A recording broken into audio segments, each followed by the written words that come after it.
Hey everybody, how's it going? Who? Oh, geez, I forgot who won that round. Was it Cathadora? Was it? Did you win that round of drop? I think maybe you did. I think maybe you did. Yeah, I'm back. Hi. I took 2 weeks off. Silver, thank you for the resub. I appreciate that. Yeah. Okay, so things have happened. I got new glasses. They're a lot like my old glasses, but I don't know if you'll be able to see this. They've got purple on the sides. It's kind of fun. I have a small head, so they're kids' glasses, which means they're way cheaper. Way cheaper. So much cheaper. I got sunglasses, and those were kids' glasses too. So again, way cheaper. I have like super thick prescription. I'm very nearsighted, so my glasses are usually very expensive. And this round, having to get 2 pairs of glasses was not too bad. It was not too bad. So that was good. I hope everybody's having a nice weekend so far. I'm gonna try something a little different tonight. So I've been reading, I think I mentioned it on stream the last time I streamed, but I'm reading this book about practice. Thanks, Dave Kind. Which you should all go follow Dave Kind. Where's my mouse? Where's my mouse?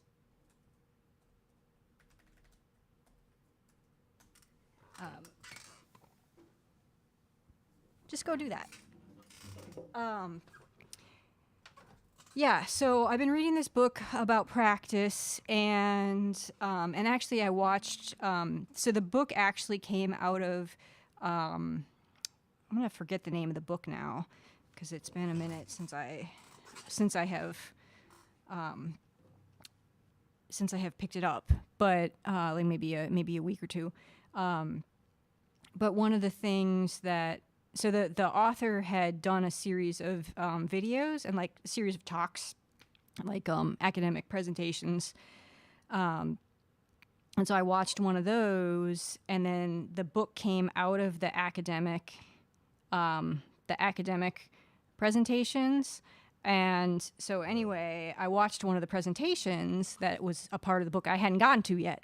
And the author...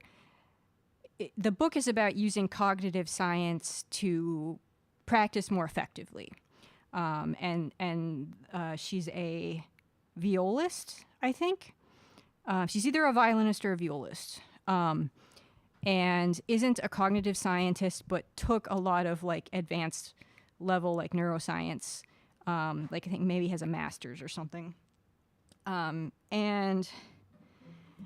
Uses the research to help explain like how to practice and like, you know, how to work with our brains, because practice isn't just a physical activity. It's also a mental activity. It's a learning activity. So taking the science of how our brains work and how we learn, specifically as adults, but to help that inform how you practice. And so the talk was about actually like chunking, like rather than working on like one piece for a big block of time, it's actually better to work on, you know, one thing for a little while and then switch to something else and then come back to it. So I'm going to try and do a little bit of that today. So instead of going through like all of my warm-ups right at the beginning, I'm going to do, I think I'm going to do 1, 2, and 3. So 1 is trills, 2 is finger twisters, and 3 is shifting from first to second position. And then I'm going to switch. Then I'm going to do some vibrato exercises and work on my piece that I'm playing at my next recital, which it's not going to be the Elegie that I've been working on. I need like another month or so to get that into at least another month to get that into performance shape. So my teacher and I decided that we were going to switch. And the only piece that I had available as like a backup is Nina, which most of you have heard me practice before. So I'm going to be working on Nina. and really refining that. And I've got my recital is soon. I'm not going to say exactly when it is. It is soon. So I'm just kind of getting Nina it is. Nina it is, which has been really good because like the whole reason why I was working on Nina in the first place a while back was because it was as a vibrato exercise. And also the Elegie was also, I also started working on that as a vibrato exercise. So it's just, now I'm going back to the other one. So anyway, and I'll talk about it a little later, but you might have seen in the stream title, my favoriteest band in the whole wide world released a record yesterday, and I'm wearing a t-shirt. And we'll talk about that when I take a break. But let's do some warm-ups. We're going to do some Feuillard. We're going to do these trill exercises.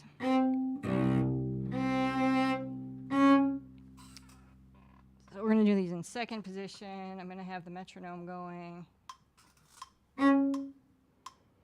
Oh, what's planned for today's stream? I'm glad you asked. So we're going to do some warm-ups, and then we're going to do some vibrato, and then we're going to do Nina. Then we're going to do some more warm-ups. Warm-ups are really technique exercises. Then we'll do more Nina. Then we'll do more technique.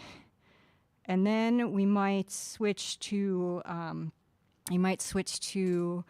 the Elegie so that I've kind of put that aside, but I don't want to like put it aside too much. And then I've got the Bach from the third cello suite. I'm learning some stuff from there. So we got a lot of stuff. Oh, thank you, Silver. You're amazing. You're pretty amazing too.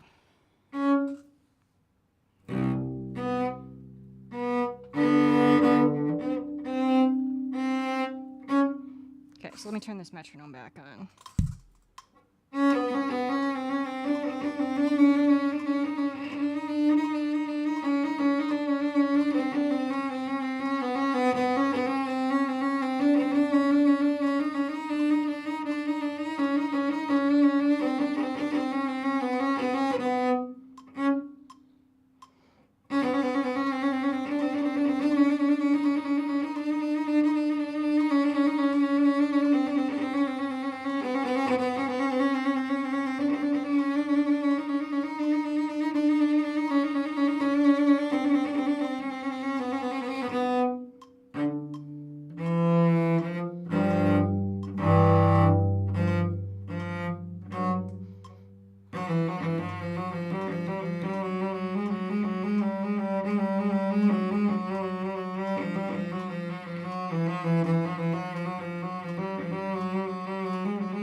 I'm tensing and want to loosen up a little bit.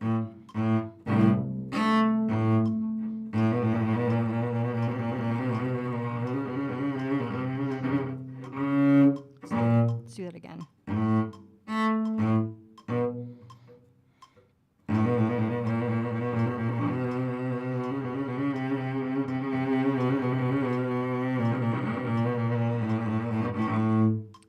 Can't remember if did I do this?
at that one. So that was second position. 5 and 6 at 83. Oh, thanks, Silver. Hey, what's up, Rocker Man? And then I want to edit time. Let's call it 4 minutes. Good to see you. Hope you're doing well. Okay, so 2. Okay, so this one. So what I've been doing with the Feuillard exercises, except for the first one, the trill exercises I've just been doing. So those two, the first one was in 2 and the second one was in 3. The 2 patterns that I did, but at the same tempo. So starting with like 2 through 8, like the big number.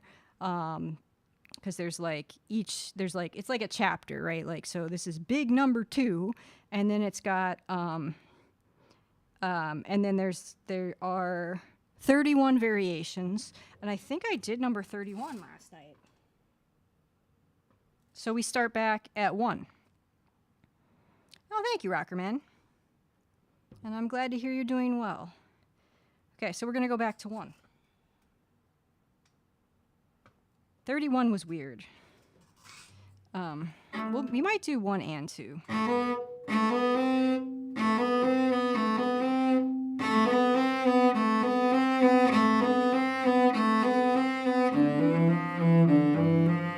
Yeah, so let me do this.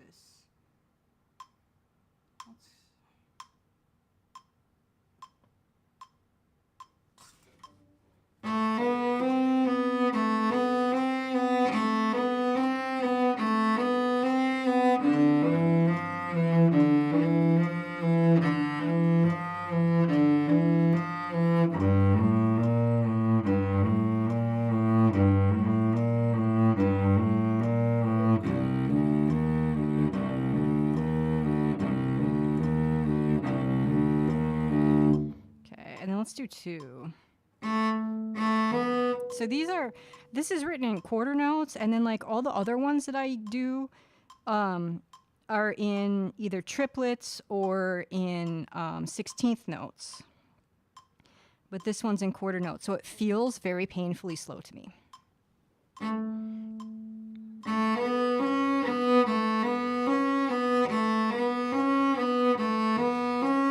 Oh, and one thing that I'm thinking about, since these are slower, I want to think about having a relaxed hand. My teacher's been telling me that I should have a limp finger. My finger should be limp before I put it down. What's up, Lau? Good to see you.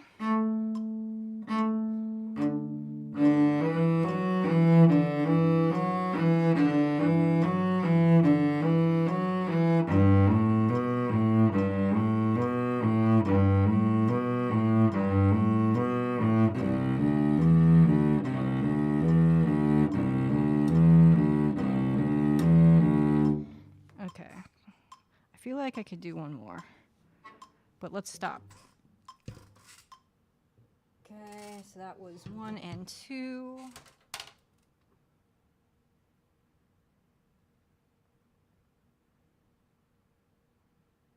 At 72.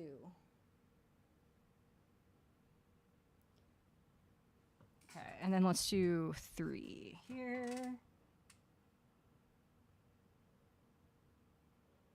I'm hoping also, so I've been having trouble with figuring out, so like, as I've talked about this before, but the Feuillard exercises, which if you are interested in following along with the music, there's a link in chat, at least on Twitch chat, YouTube, sorry.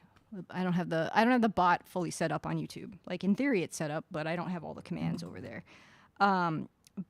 Yeah, so there are like, there were, like I mentioned, there were 31 exercises in number 2. 3 only has 24. 4 has 50. And my teacher said no more than 1 or 2 per section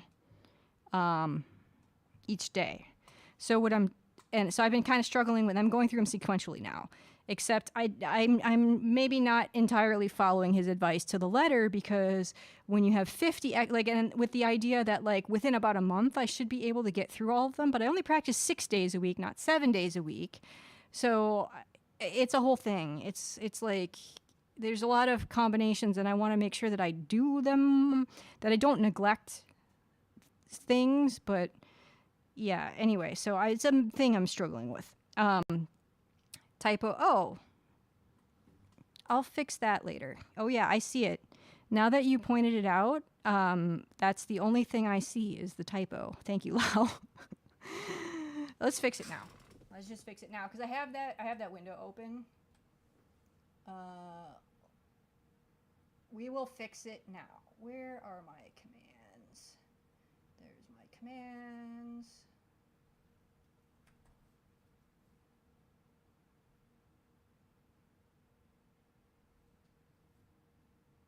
Feui.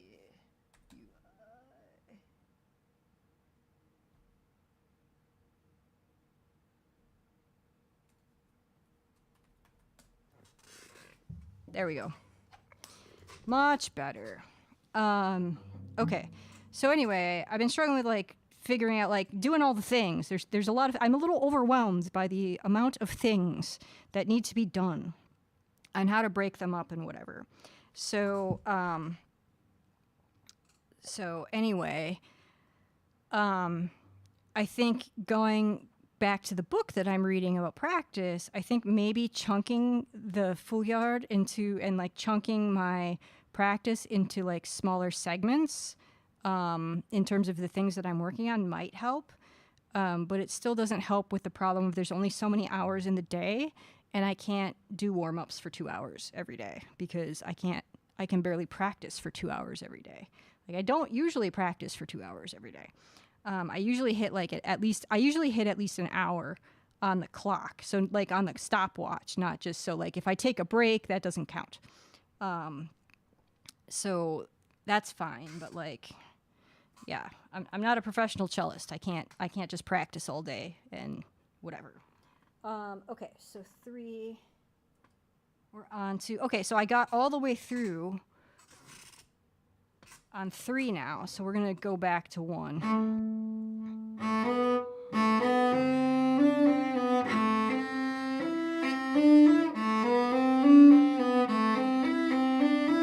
That's what we're doing. So what tempo should this be? Triplet. I think we can go faster than that. We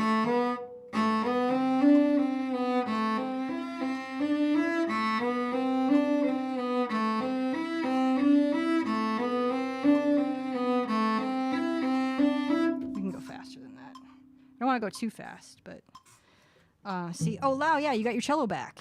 Lau says, I've been practicing again now that I have my cello back, and boy, has a few months away from celloing hurt my stamina. Yeah, I can barely do 20 minutes of repertoire technical work. It'll come back fast, though. It'll come back fast. I have no doubt. Let me start this.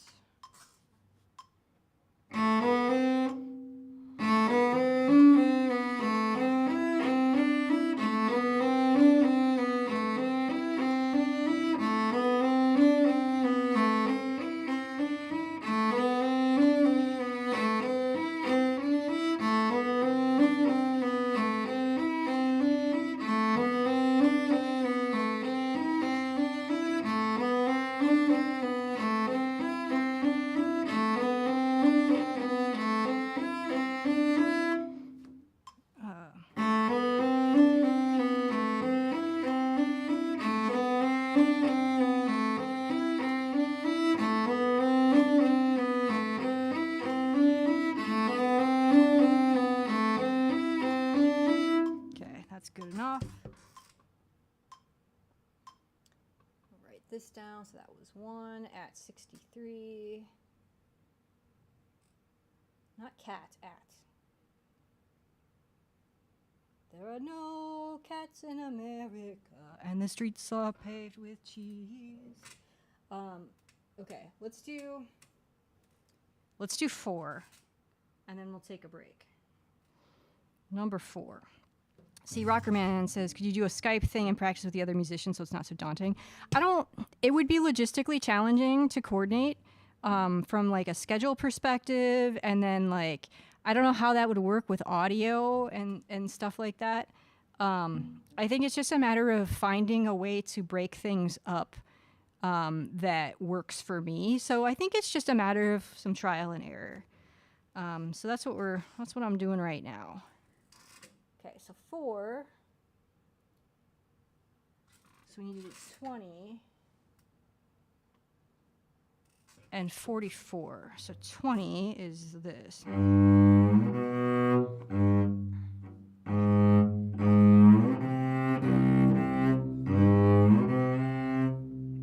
So we've got A flat to C, and then we've got E flat.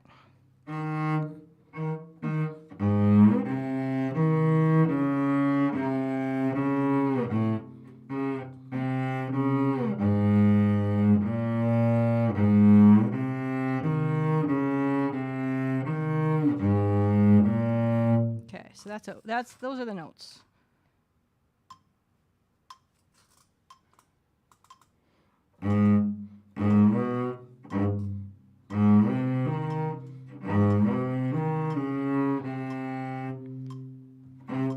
Let me do this without the metronome.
So that's 20, and then 45. I don't think I've done this one before, so let's see what this one is. So this one is a B. This is in 3. The other one was in 4.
Let's try it all in one bow.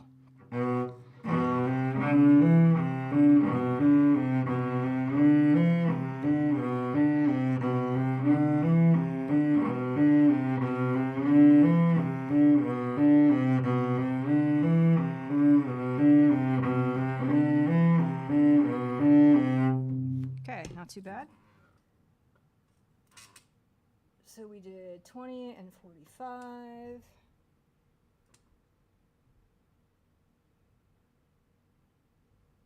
Okay, so let's switch now. And let's do some vibrato. This away for now, because Nina is on paper. So I'm gonna use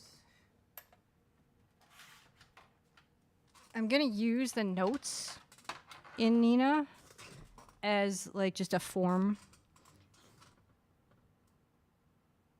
for like where to put my fingers.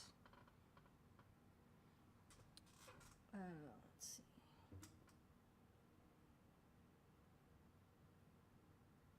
I want to do.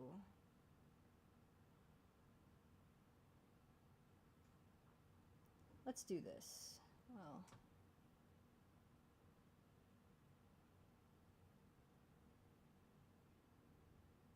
There you are. Okay, so I'm gonna do a couple of different things. So I'm gonna try and make sure that my finger is limp, and then put it down, and then I'm gonna go to back position, and then vibrate. Sniper, good to see you. Good to see you.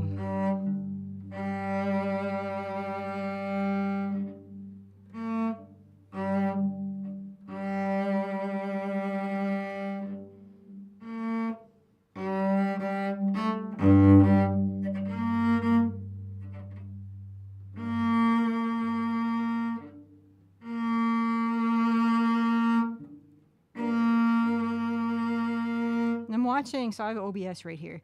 I'm watching OBS as like a mirror. So what I want is so in terms of like the angle at which my finger is placed, especially my fourth finger, I've been doing two perpendicular to the fingerboard. My teacher wants it to be a little bit more angled. And then we want my wrist to have a nice amplitude like that. And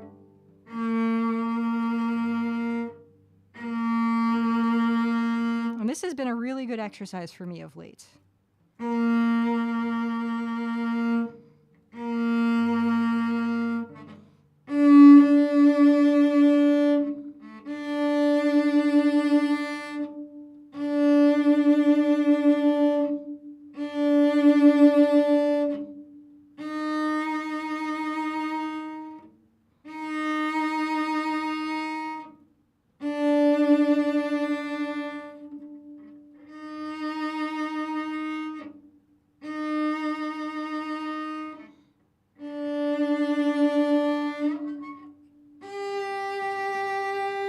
I'm going to just do this note a few times.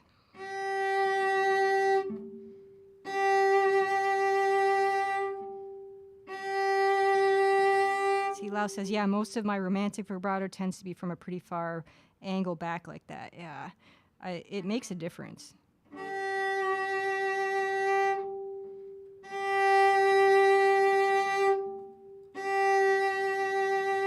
Also helps with my fourth finger and its weird second joint. Oh, I have a weird, this knuckle, the bottom knuckle.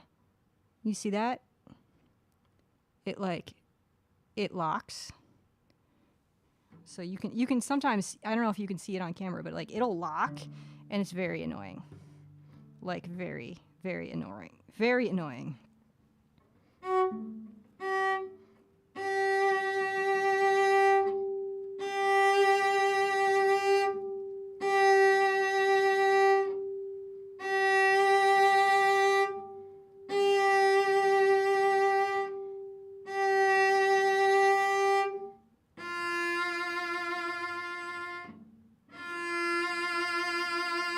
Play flute too? I know you play like a bazillion things.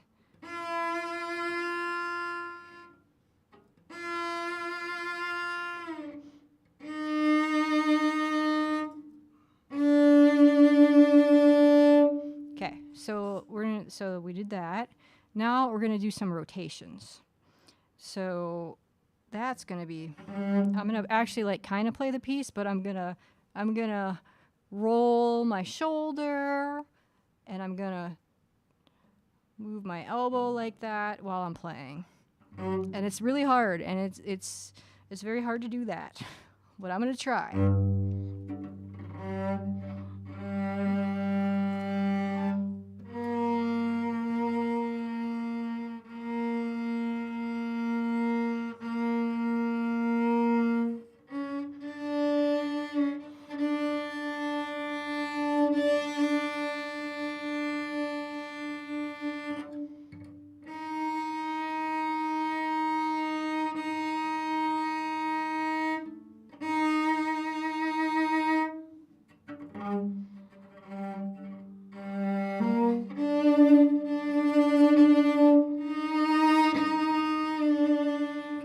So it helps. It helps.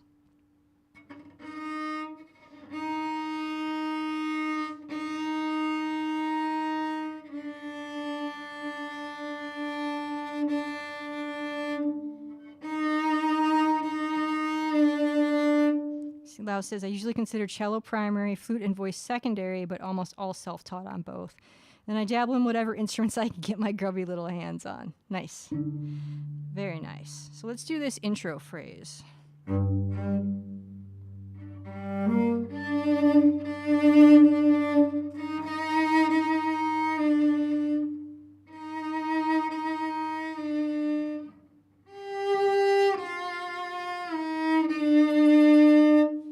Do it again. And I'm thinking about a very loose, limp fingers.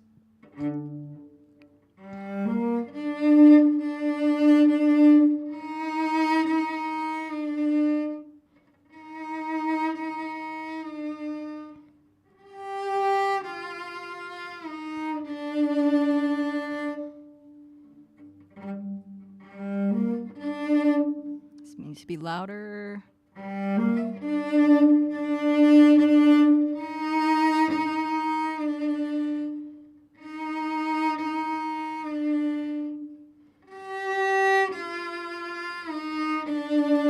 Should be watching. I know the notes.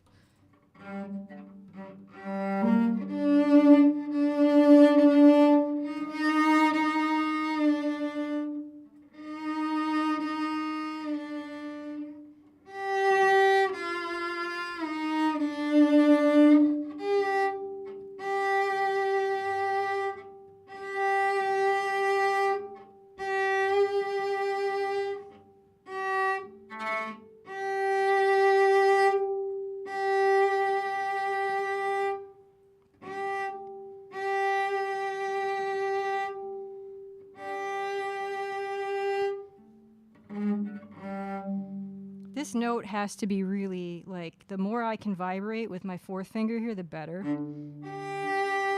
It's up bow, actually.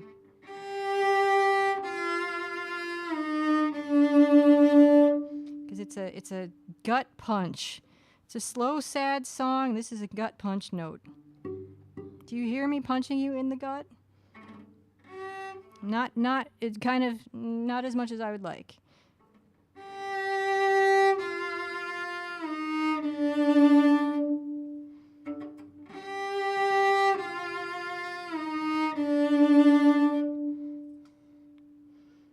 Okay, so now let's work on this. I'm going to skip ahead now.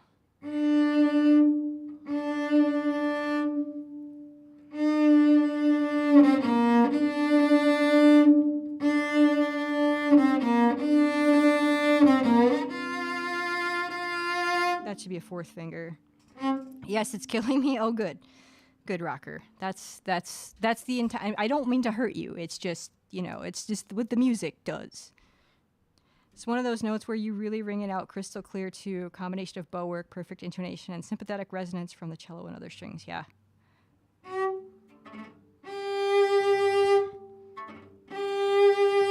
So that's a G. And cellos have a G string. And so what Lau is talking about is, if you play this in tune, that string will also ring. the frequency of, so this is in 2 octaves. 2 octaves above the open G string.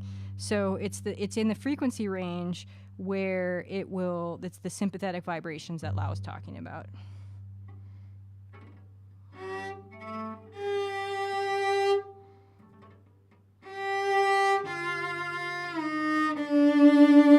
And then that's a D. So if that's in tune, my D string should vibrate and the whole cello should just ring and be beautiful. That's why bowed string instruments are beautiful, is because of all the wonderful resonance and physics. Thank you, physics. But this part here, so this is like the B part.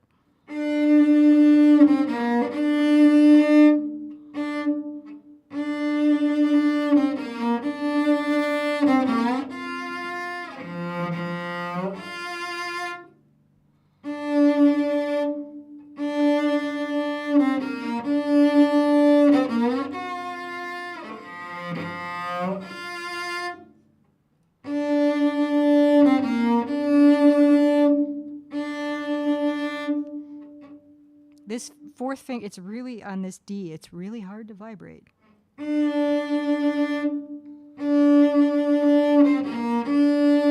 It's got to be loud too. It's forte.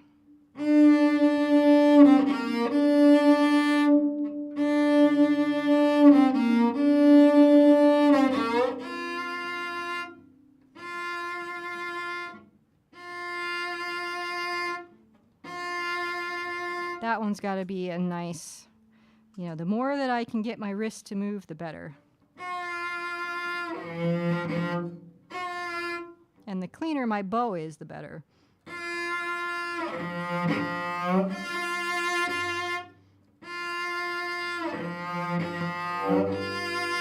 So we changed, I don't think I've streamed since we changed this. So before, so the publisher has a 2. My teacher put a 4 in there. And I think he probably did that to make me work harder.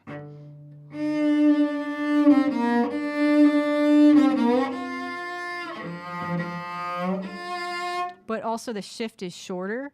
That big shift is a little bit shorter. That big downshift, the way that he is having me play it.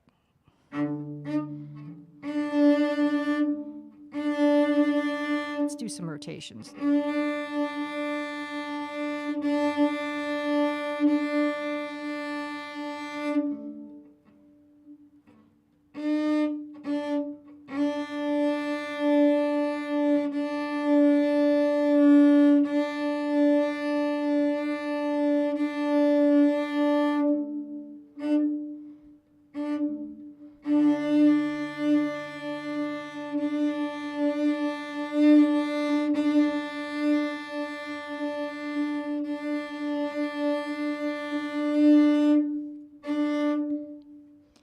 What's up, Daniel? Over on YouTube?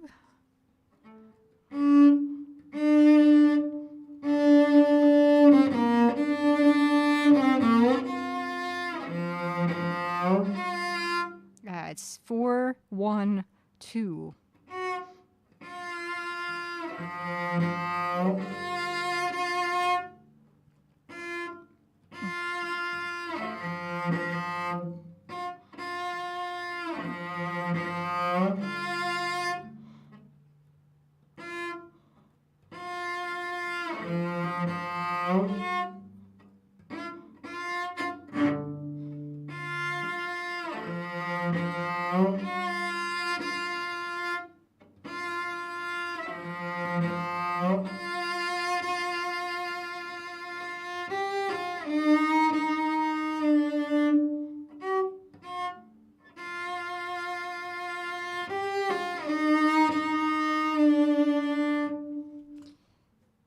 Okay, so where else? I'm going to move to another section. In terms of vibrato, what else do we want to practice here? I mean, those are kind of the key parts. So let's go. Let's do this.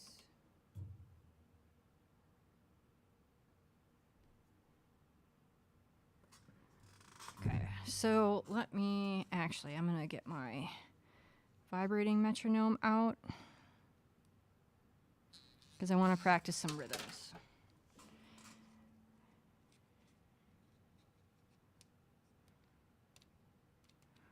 Oops, no, not like that. No. So this piece, the publisher has it at Andante at 76. And I think that's a little fast.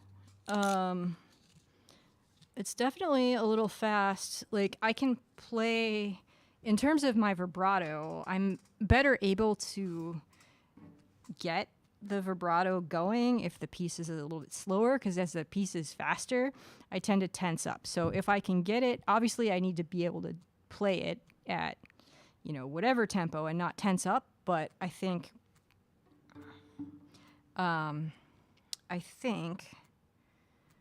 that a performance tempo a little bit slower than 76 will be okay. So I've been practicing at 70. Let's see here. So we're gonna practice this though.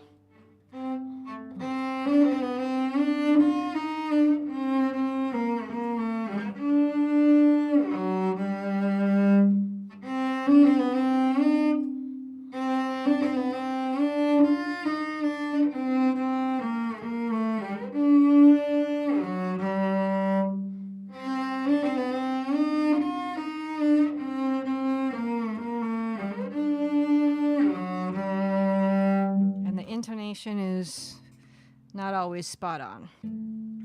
But I guess I've been rushing so the way that let me turn this off for a second. So the way the tempo, let me actually, no, I want that on.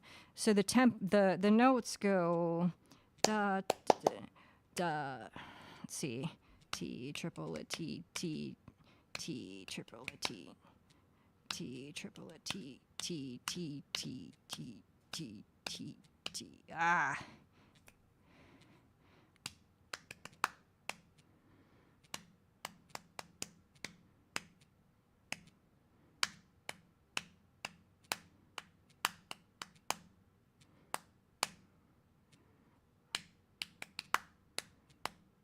See, yeah, I'm rushing. Night, Cathedora. Thanks for hanging out. Oh, everybody. Make sure you're following Cathedora because they're awesome. They do a lot of Minecraft and Animal Crossing, and it's a good time. Might suggest doing rhythm clapping work to metronome. Yeah, I've got it going.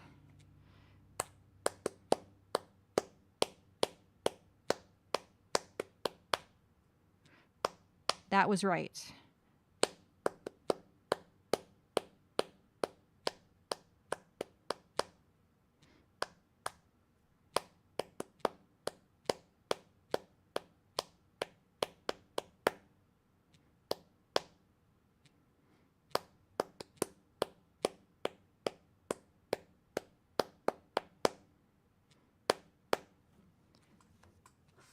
Yeah. It's vibrating.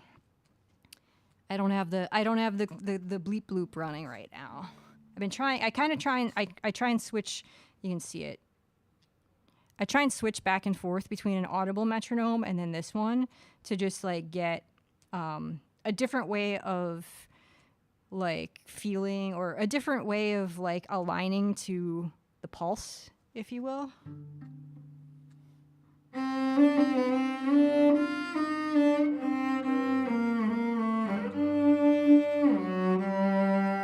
I think that was good.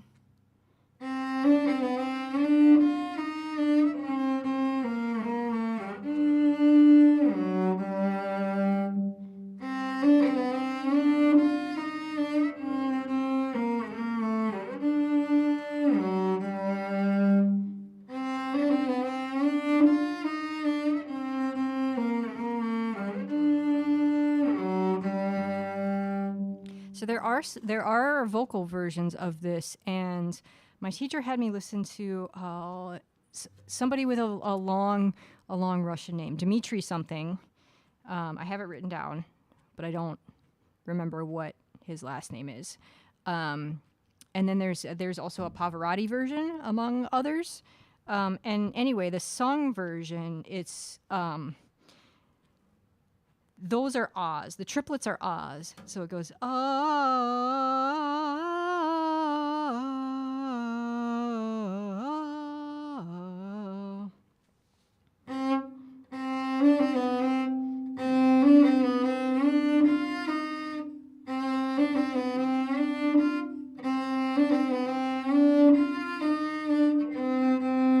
Oh, I'm like totally off now.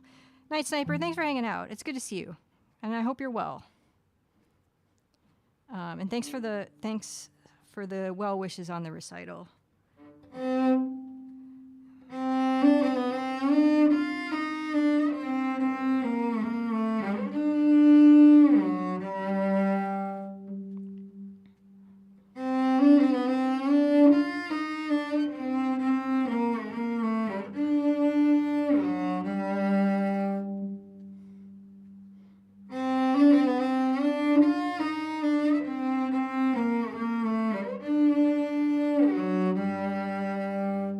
I should be able to vibrate on all of these notes, but, well, except for the triplets maybe, but it's a work in progress.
Says continuous vibrato is one of those really difficult technical skills to develop, even into advanced levels of playing.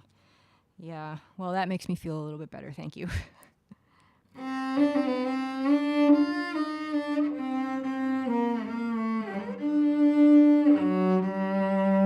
At this point, I'll just be really happy if I play this in tune. This happens that's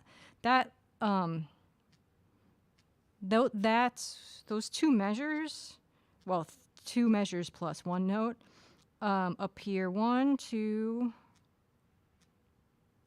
3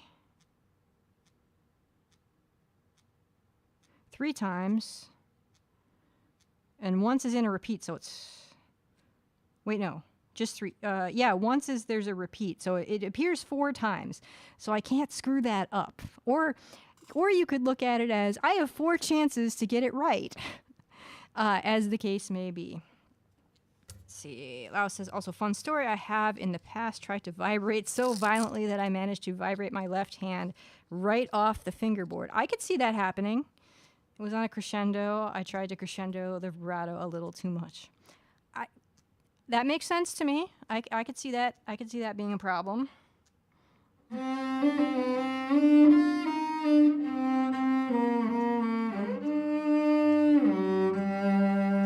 Yeah.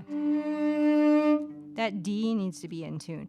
But fortunately, it's on a harmonic, so if I could cheat. The sheet music actually does have that as a harmonic, but like that's really boring. Like, ew.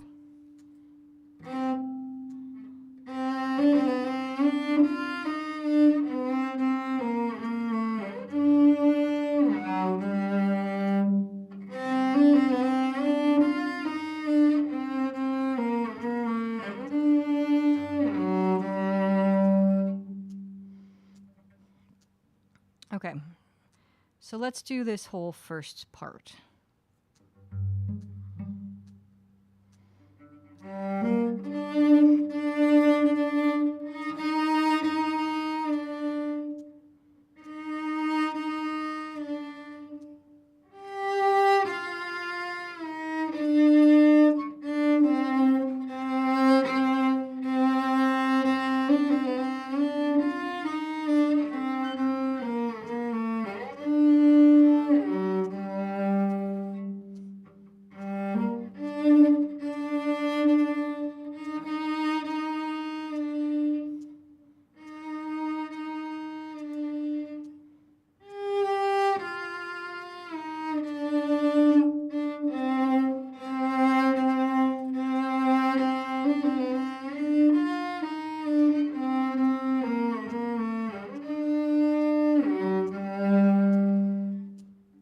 Okay, so that's, it goes, I played the whole, that's the whole A part. There was something else I wanted to work on here. We'll come back to that, I guess.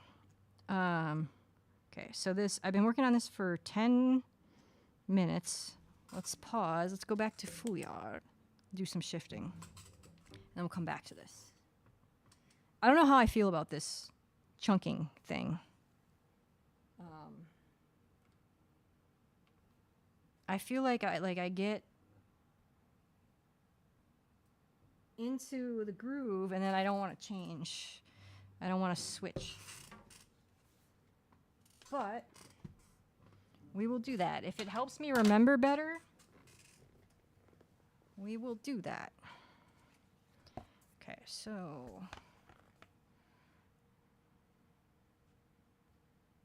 let's see here.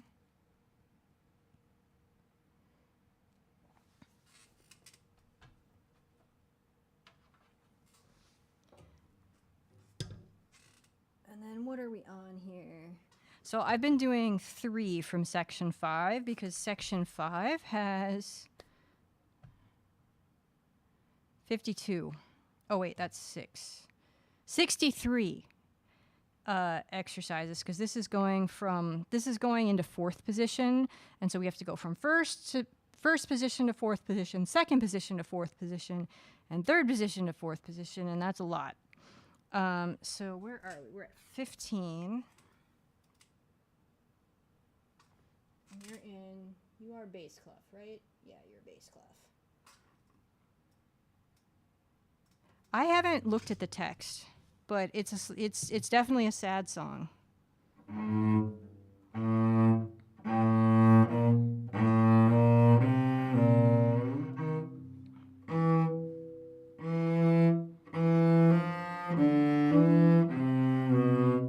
Okay, so those are the notes, not the fingers that I want to use.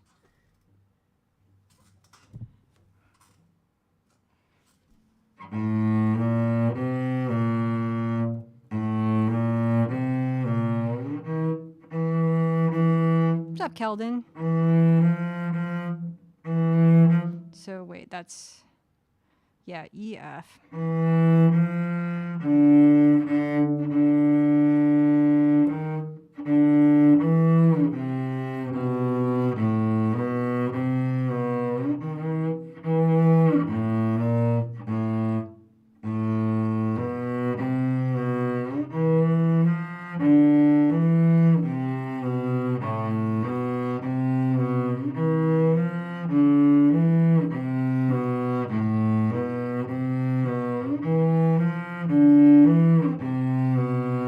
That's in 5, in case you weren't counting along. Doing my thing equals nothing. Well, it is Saturday in many parts of the world. In my part of the world.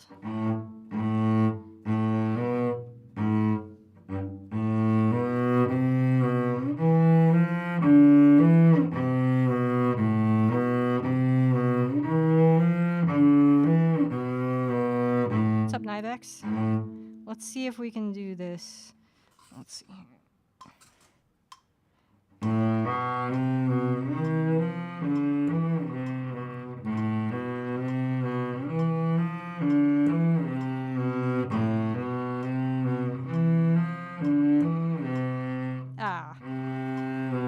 Nina, presumably the poet's child, has been sick or sleeping in bed for 3 days, and the text is a plea for her to waken. Oh, wow, yeah. I mean, I knew it was sad.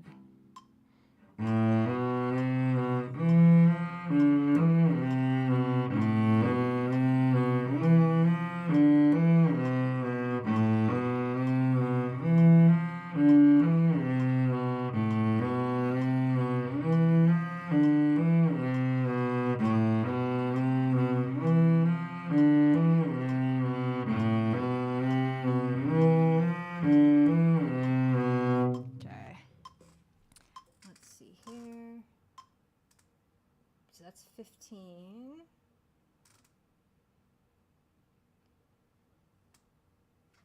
Now we do, that was 1st to 4th position. We have 35 is second to fourth position. So that is...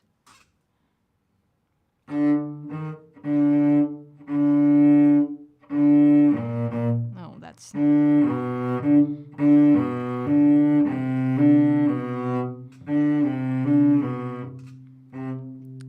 Night, Silver. Thanks for hanging out.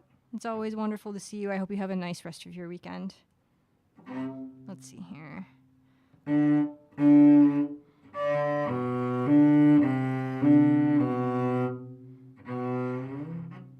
We got an F. Wait, yeah, an F. Let's get a F here.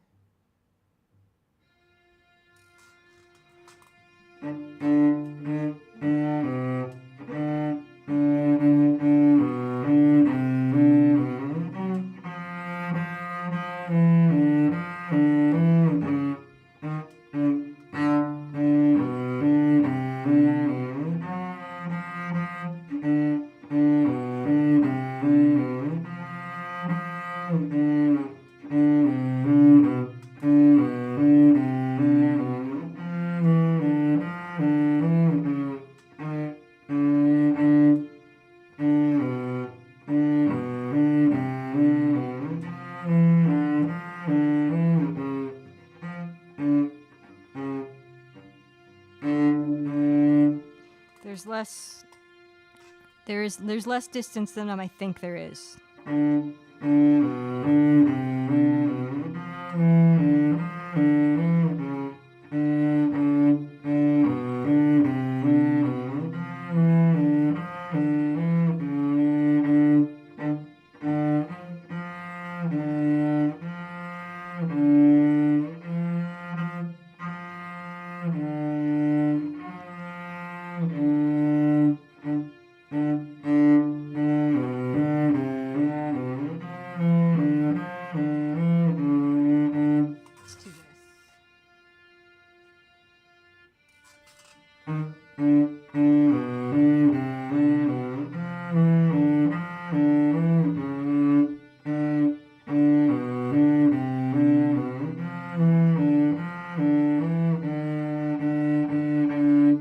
That was too high, so I'm zeroing in on it.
So the second note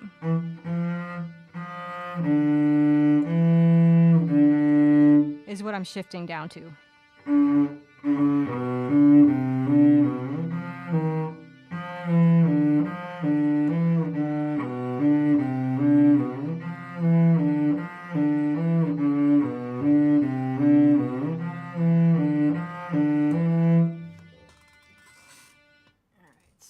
So that was 35. And then 55.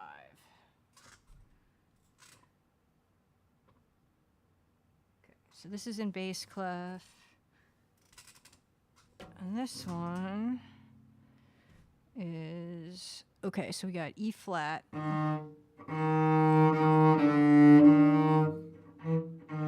What's up, Jove?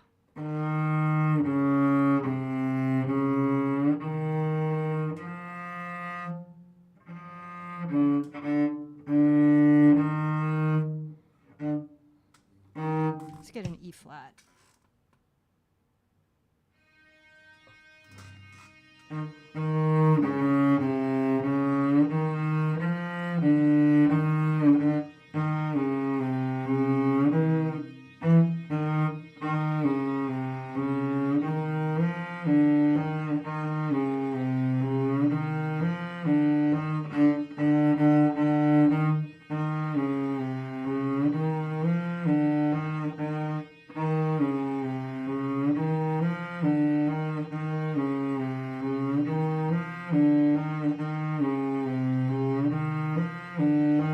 Okay, so let's do that. All one bow.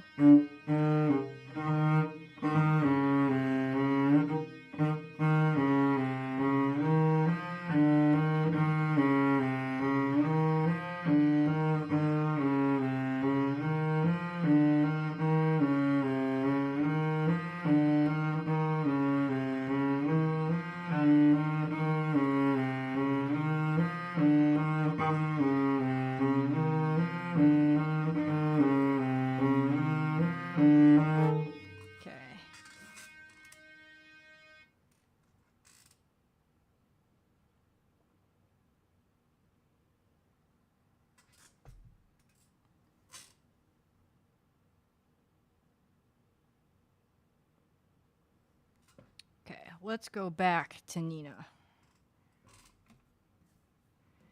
Let's go back to Nina. So that was 5. We'll do 6 later.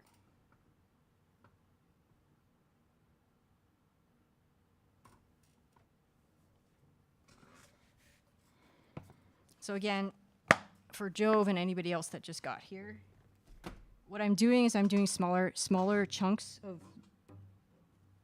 of what I'm working on. So Nina is the piece that I'll be playing at my recital, my upcoming recital, which is soon. So let's work on this B part. I was working on this with vibrato a little bit earlier, but now let's work on like phrasing and dynamics and stuff. There it is.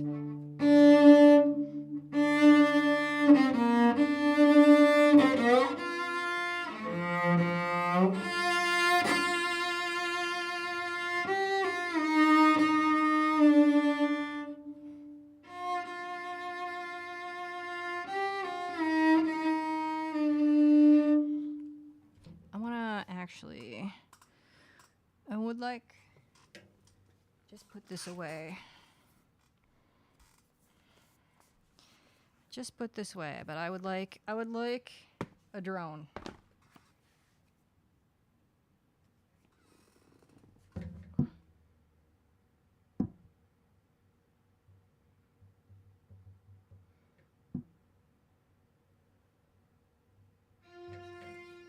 Get an F going. I'll just leave this down here actually.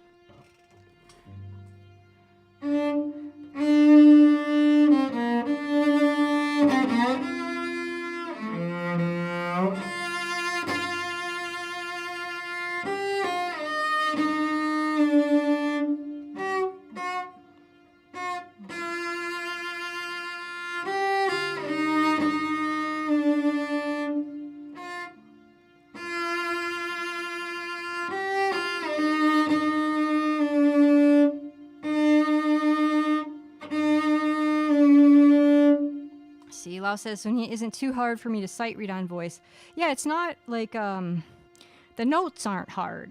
It's other things that are hard, but it's not the notes. The notes are pretty straightforward, I would say. And like the rhythm is pretty straightforward. We got some triplets in here, but like for the most part, it's pretty straightforward. Where it really, the hard part is the vibrato and the getting the feeling. I'm not good with feelings Like, I'm kind of a robot, like just in life in general. So this is really hard for me.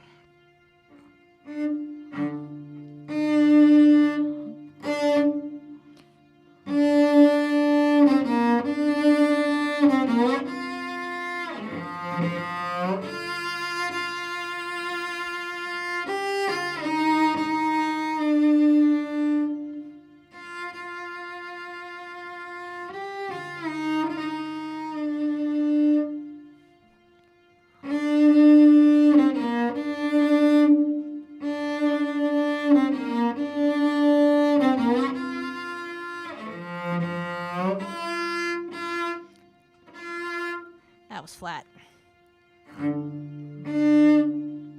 Let's do this with a metronome.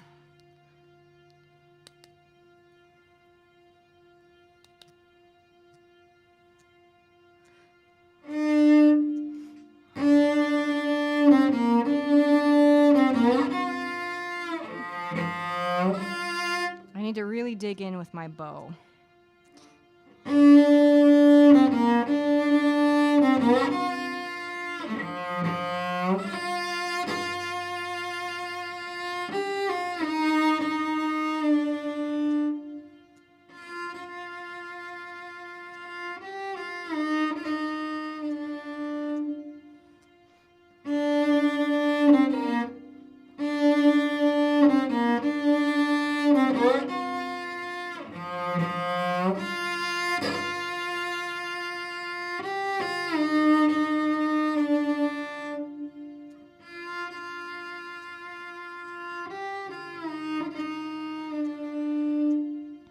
So what I'm trying to do, the first time is obviously louder, the second time is quieter. But what I'm also trying to do is I want to have a little bit of a glissando the second time, but not the first time on that shift. So on this part.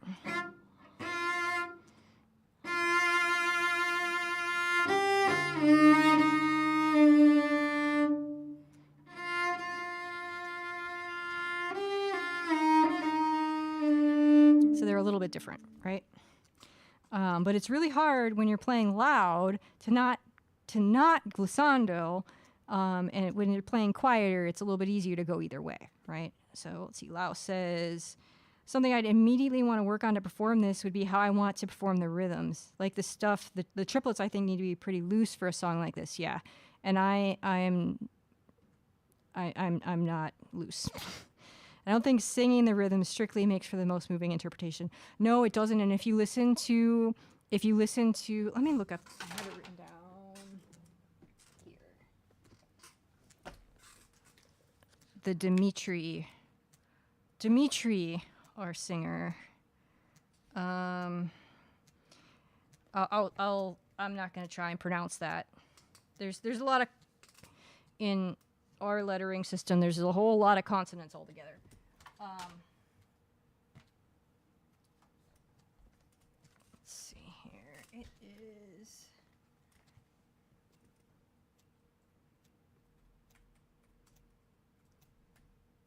There's an H and a V together, and I'm like, I don't.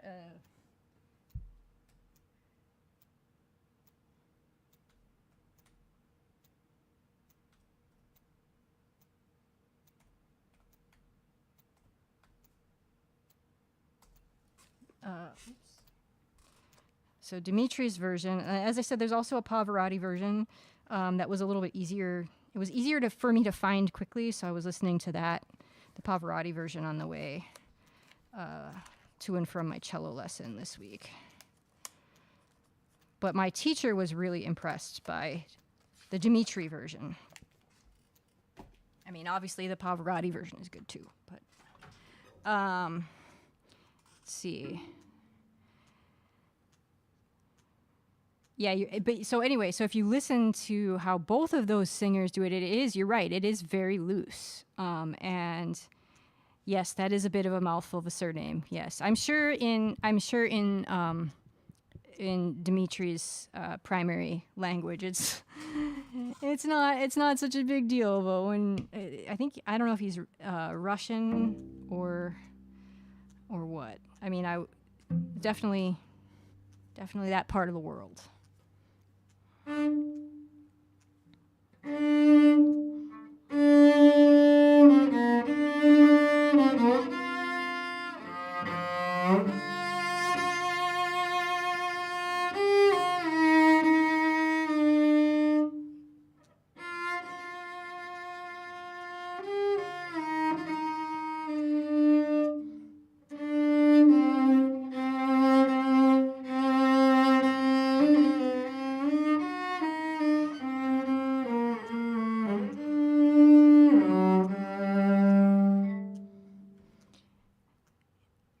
I have to figure out, like, once, especially for that part, like, once I feel confident in playing the rhythm straight up, then I think maybe I can play with it a little bit more, but I don't think I can play with it until I can play it straight, if that makes sense.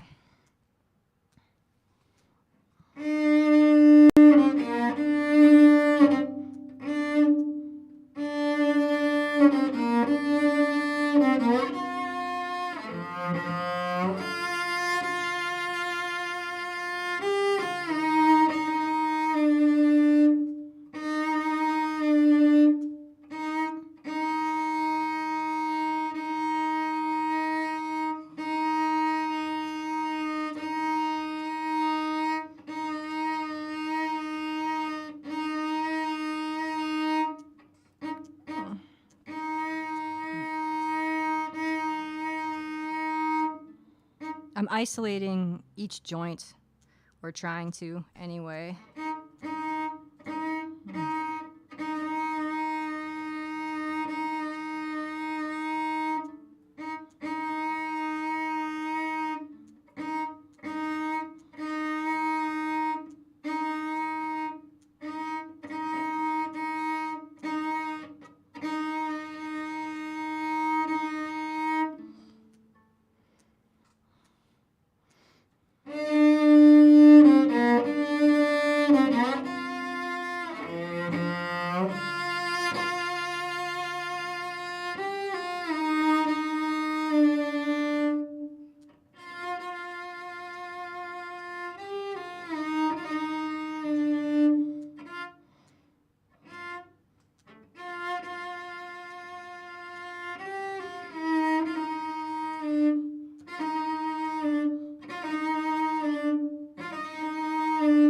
What are you, down bow or up bow? Up, down, up, down.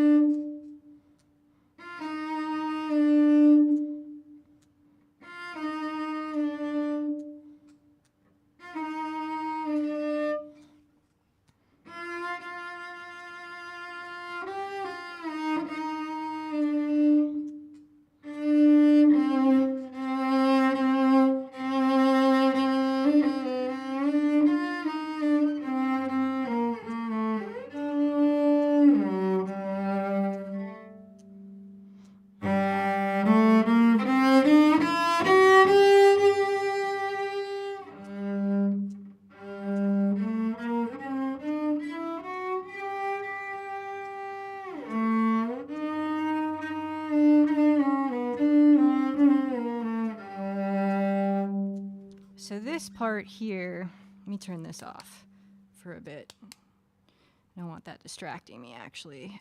So about this scale, it should sound emotionally difficult to play the notes in this scale. This is a really, really sad part, from what I gather.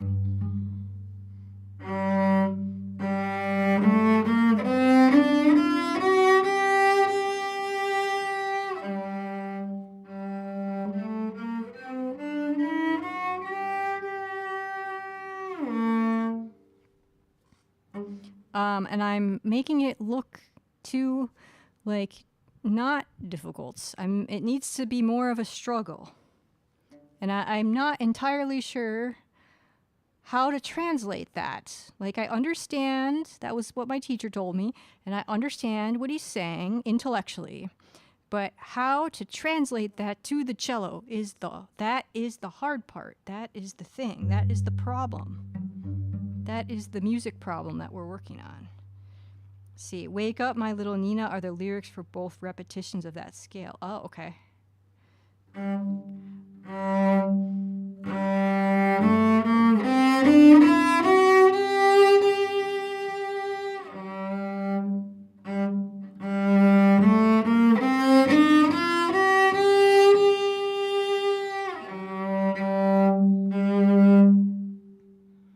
So the first time is forte, the second time is piano. So I'm just going to work on the loud part. Sfigolate mia ninetta in the original Italian. Yeah, so this is my teacher also said this is a very Italian piece, and then the Faure piece that I was working on also is a very French piece. So that's kind of a fun sort of contrast.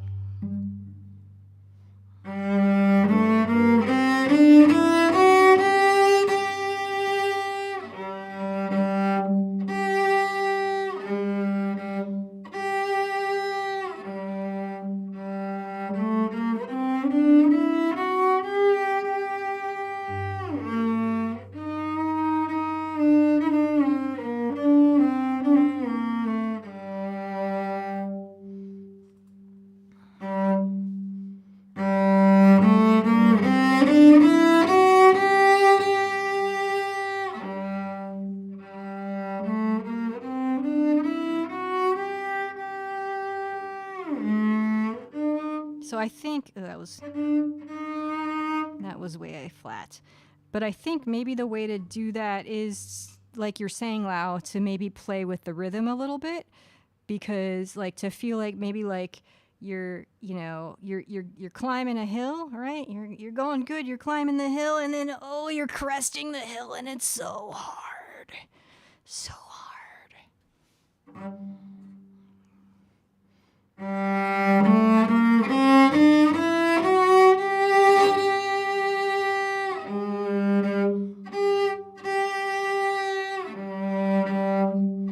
And I also want to try and maintain forte.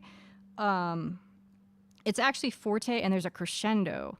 And then really not until the low note is where there's a decrescendo. So you peak and then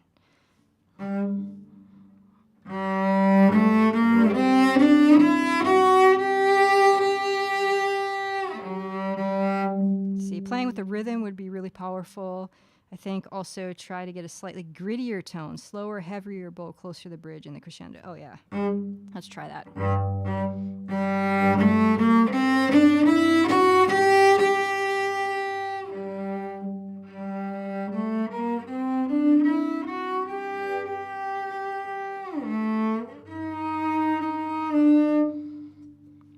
Like that? Is that kind of what you're going for?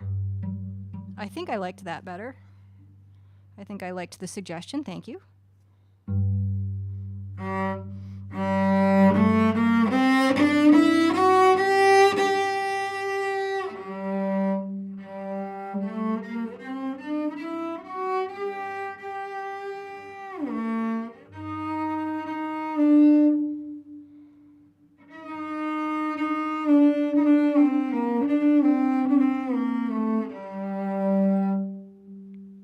Direction. Yeah, I mean, I'm not all the way there, but all right.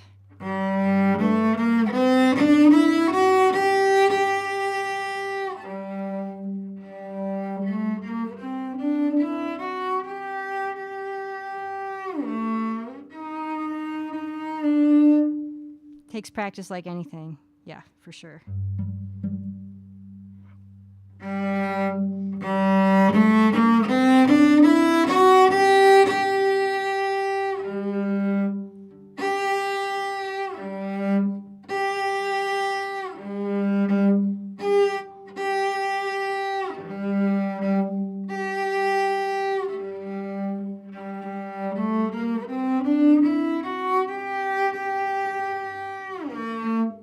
try now this quieter part.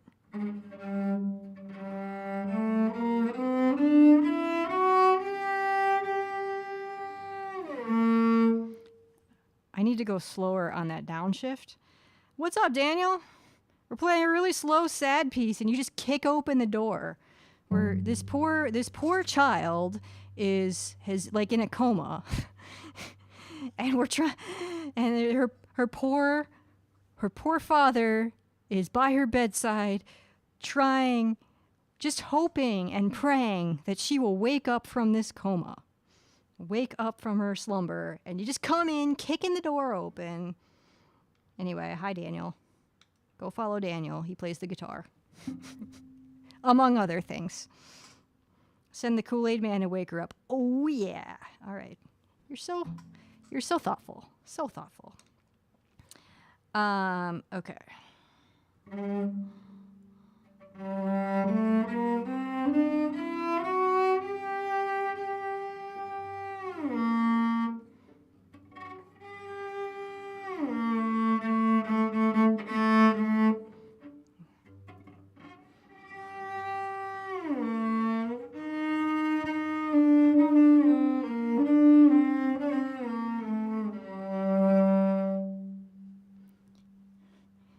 So remember that place we ate at? Yes, I do, where we got sunburned.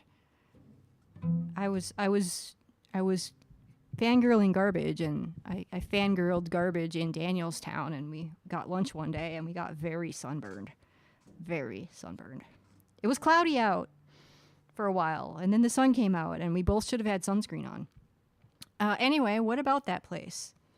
Is it still there? It was like a Chipotle, but for like Korean food or something. There was a huge fight outside of it by random people who were upset over stuff that had nothing to do with anyone around there, and 34 people got arrested. My goodness. My goodness. I hope everybody was okay.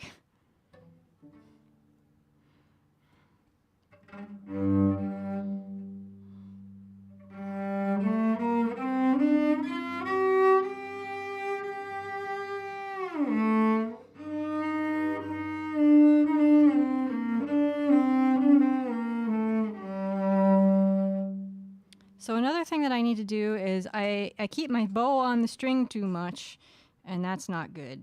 I need to take my bow off the string sometimes, because I'm not playing the rests.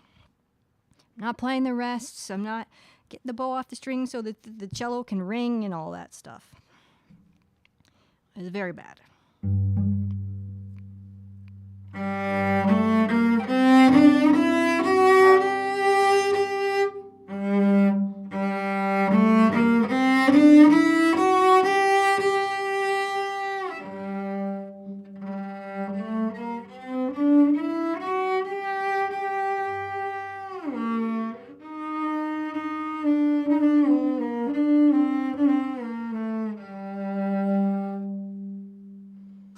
Oh, there's more. There's more to this story. So like 15 years ago, it used to be a red robin. And according to the news, a Karen decided to pick a fight with a group of people just dining outside, minding their business. Well, one of them asked her to leave, and she flipped a table and it turned into a brawl. And the lady who started it all was screaming, "How dare you treat me like this? I'm from Vermont. You classless nobodies. I'm from Vermont." Oh my. People are silly. People are very silly. Don't be an entitled person like that person from Vermont.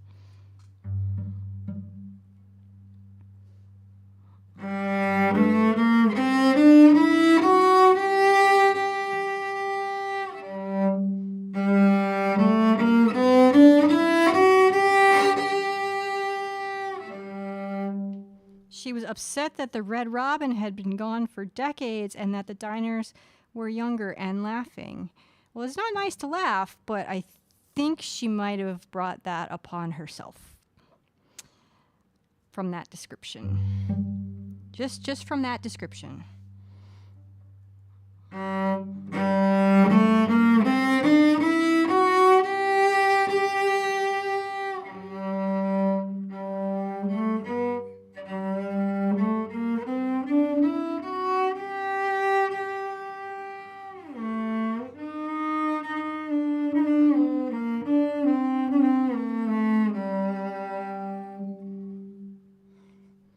Just thought, why didn't this happen when Tripwire and I were there? Think of the clips we could have gotten.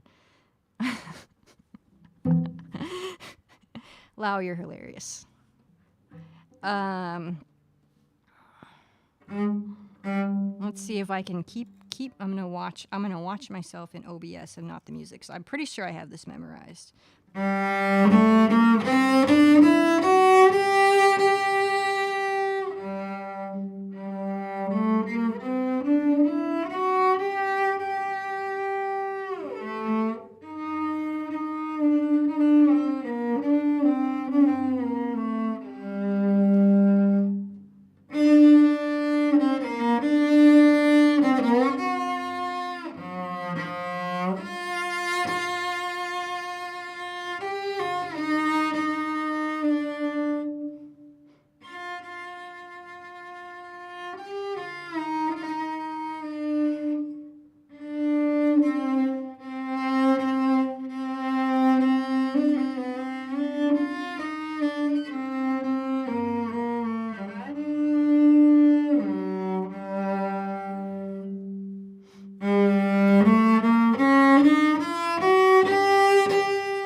So that was very out of tune, but that's okay. We'll fix it.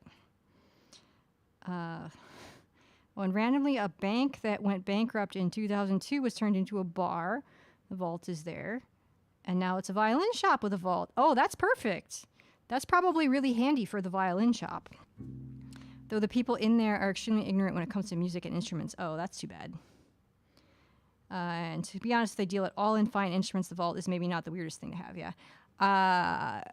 There's a data center in downtown Minneapolis that is actually in a bank vault.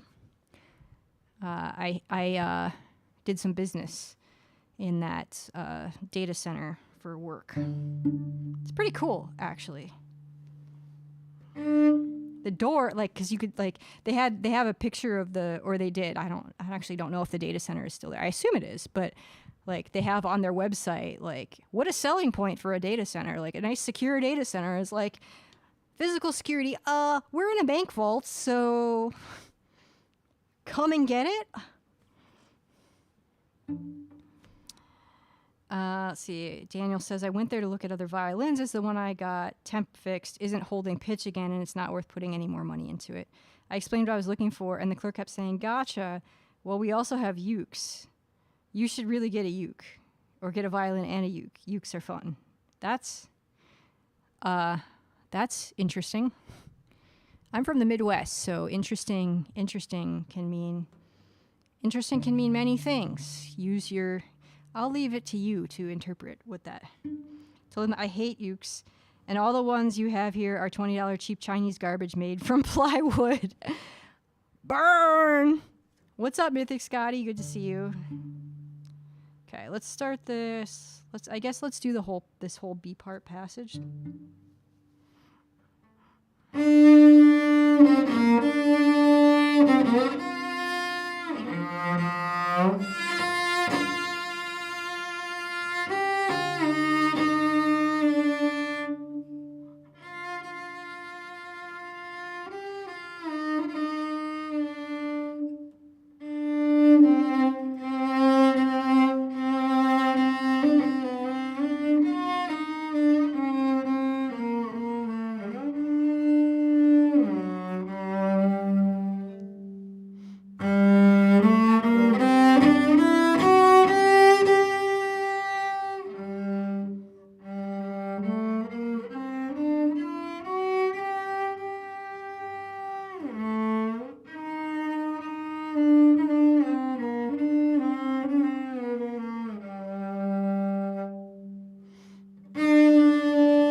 up bow.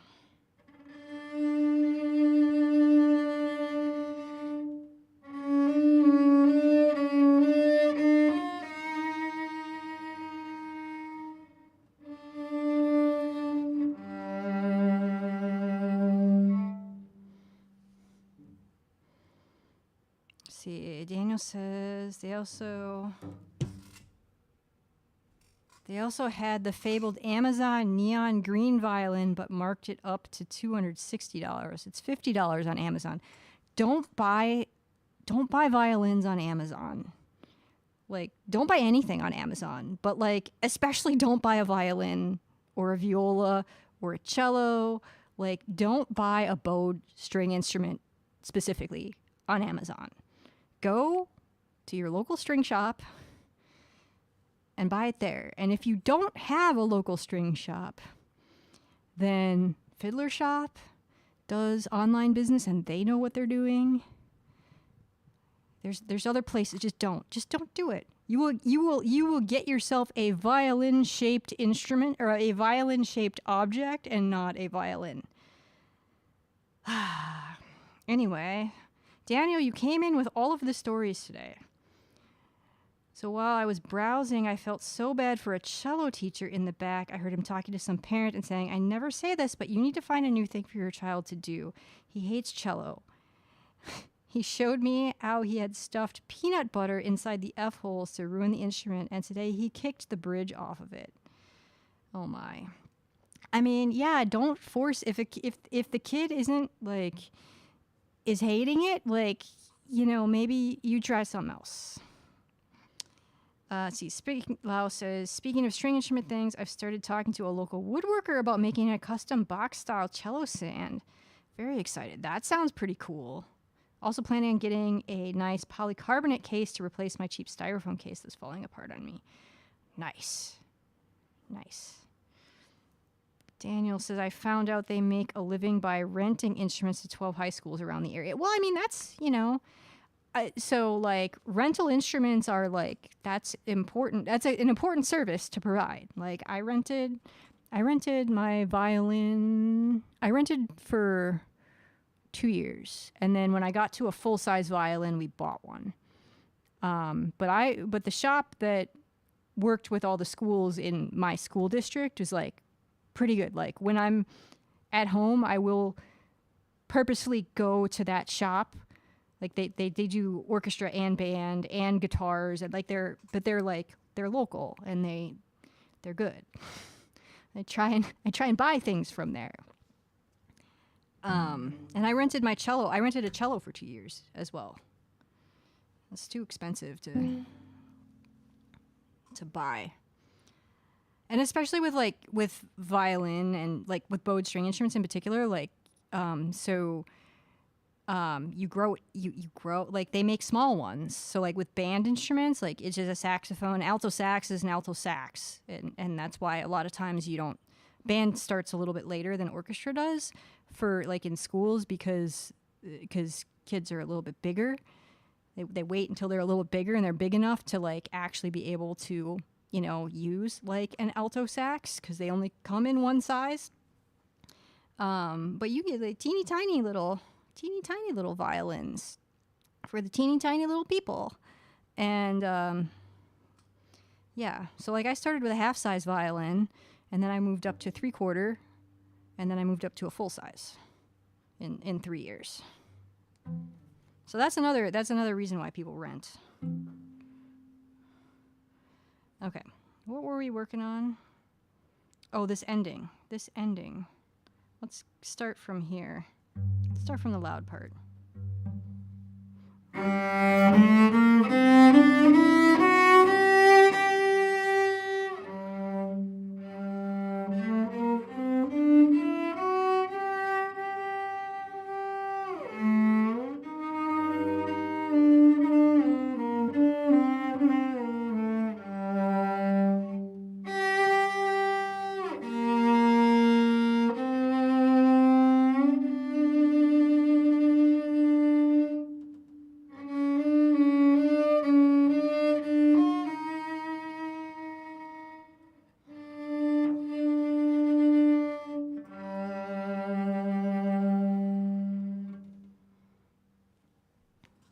See, Lau says, the big thing for schools, I think, is that renting instruments means the shop can take on repairs. Yep.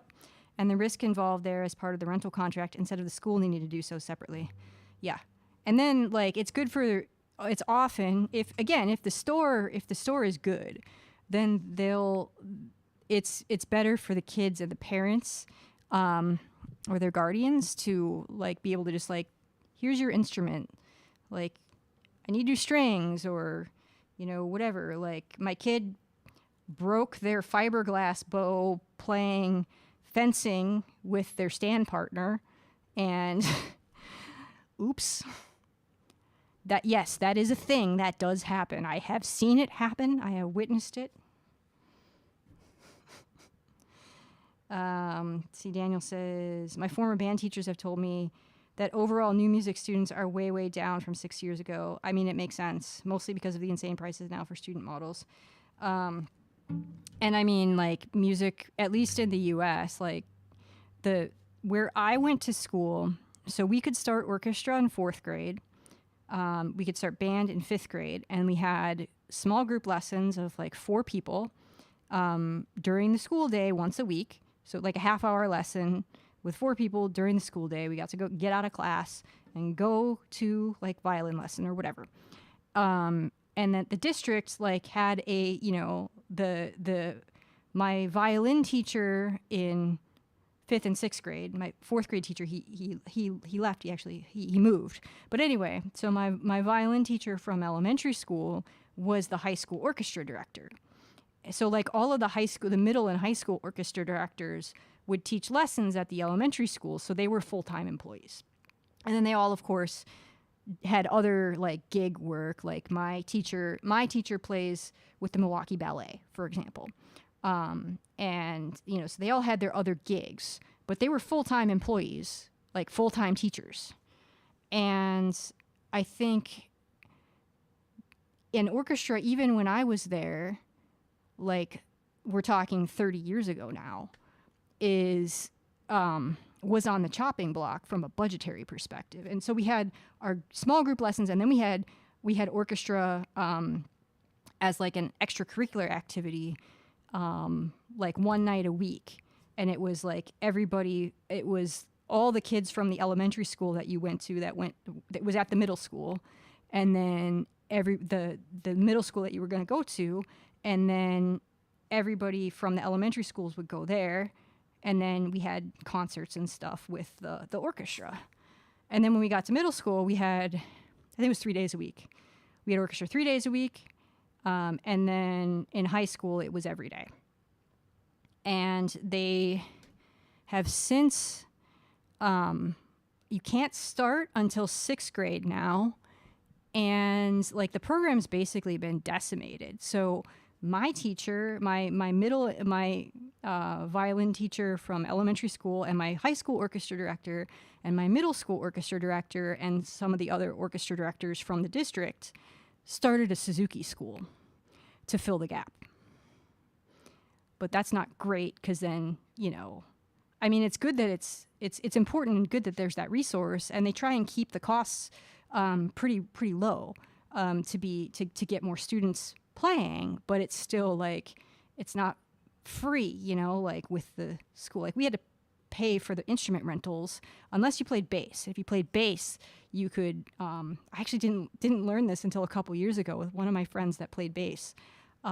She didn't have to rent an instrument. The district just had a bass for her because they were expensive, and they wanted to recruit bass players. But it's just really unfortunate what has happened with that program. So see, Lau says, better than my old high schools. They just cut out all their music programs except classical guitar. Yeah, it's really unfortunate because, I mean, I know I'm like preaching to the choir here, but you learn a lot about yourself. You learn a lot about cooperation and collaboration and time management and all of that stuff from not just playing an instrument, but playing an instrument in an ensemble. So, you know, it's dumb. It's dumb, and we value the wrong things. See, Daniel says he also told me they had to do about 7 fundraisers to buy one replacement tuba. They had the same one from 1954, and the bottom of it got destroyed finally, so it's not fixable, but the new one cost them $8,700 for one. Yeah. Let's see, Daniel says, in my high school it was concert band, jazz band, and marching band, 0 guitar classes. Yeah, we didn't have guitar. We had orchestra, choir, and band. And then in band, there was, in high school at least, there was just band in middle school. But the band also had their once a week, like in elementary school, the bands also had their once a week, like ensemble. And then, so we had marching band, jazz band, and then I think concert band as well. And our band was really good. Like the marching band was really good. Like they went to Macy's. See, my cousin played at the Macy's parade when she was there. She's a bit older than me, but they went to Macy's when I was there, and they went to the Rose Bowl a couple of times, and like they were like, they did well. But they were also like, they also got all the attention. I had a little bit of a chip on my shoulder about that. Oh, and they also had pep band as well, but that was an extracurricular. Let's see.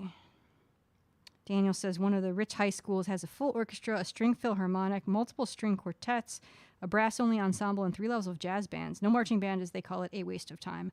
I mean, I think the marching band's not a waste of time, but like, it's just different, right? Like, and it's very physical, and I think, you know, but like marching band was the thing at my school. See, Lau says marching bands aren't really popular here. Well, I mean, because we have the football. We have the American football here, and you got to have your marching bands play at halftime. I always envied the other nearby schools, the high schools that has symphonic orchestra and a string orchestra. Yeah, we were just a string orchestra. It is, unsurprisingly, a liberal and fine arts focused high school. Ours was just concert band, a dying class program, and an extracurricular band, and classical guitar courses when I was there, with stories of the programs that had since died. Yeah. Surprisingly, we don't do marching band at hockey games. Well, a little cold, and you know, you'd have to work in, you'd have to work the Zamboni into your marching band routine, and they probably have to have like spikes on their little shoes. Be a whole different thing. Can you imagine playing the tuba in a marching band that marched at a hockey game? Or like one of the drummers, not snare drum, but like one of the, like where they have like the multiple drums that they have, and you can't see your feet, I wouldn't think. That'd be dangerous. That'd be so dangerous. Anyway.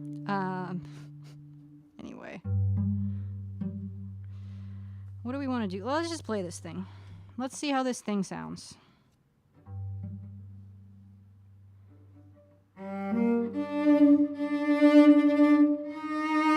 Actually, let's do this with the metronome.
think I missed the repeat.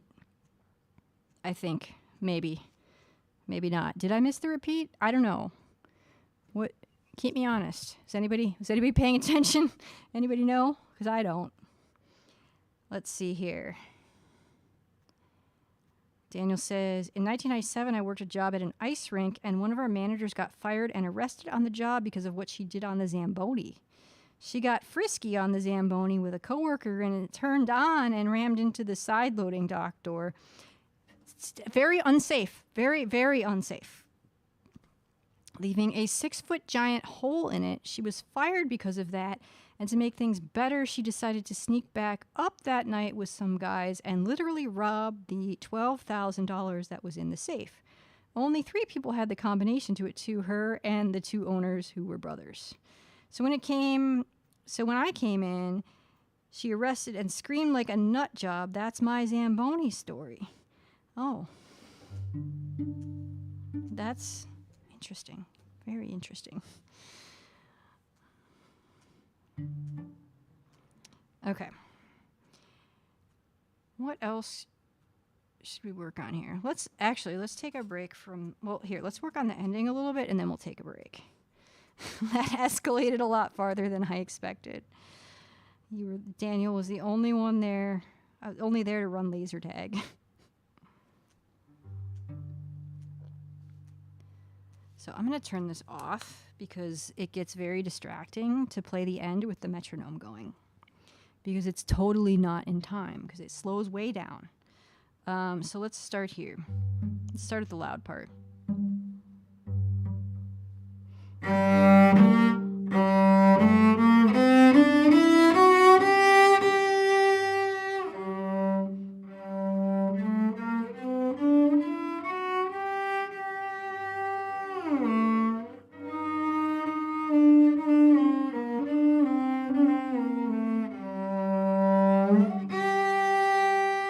This is supposed to be forte. That's hard.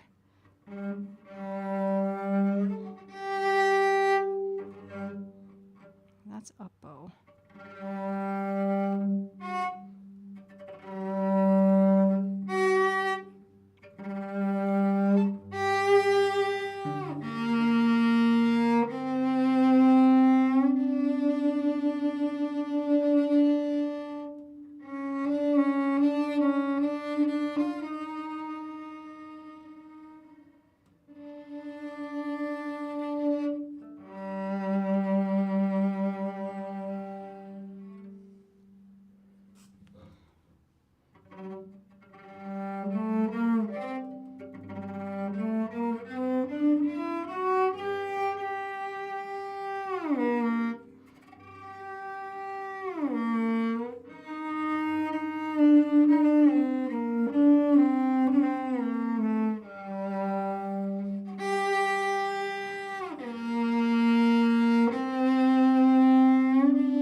All right, let's work on something else.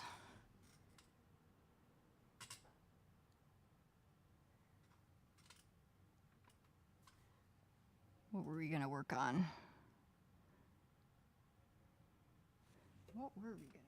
Okay, we were going to work on some more Feuillard.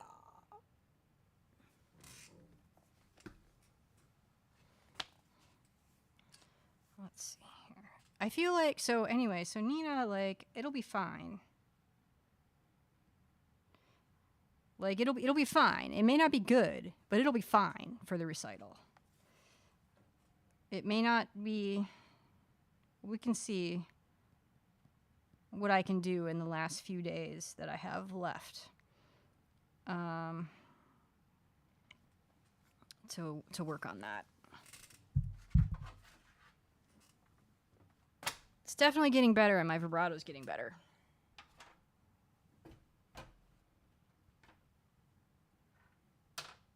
Also, I have a hangnail, and it's really annoying.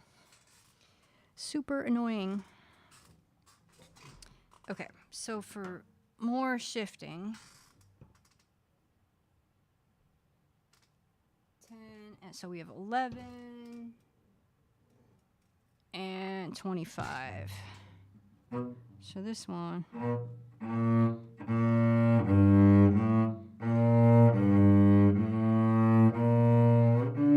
Let's see, that goes up to an E.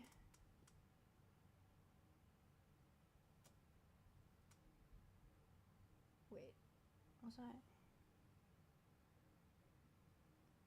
Yes. 11.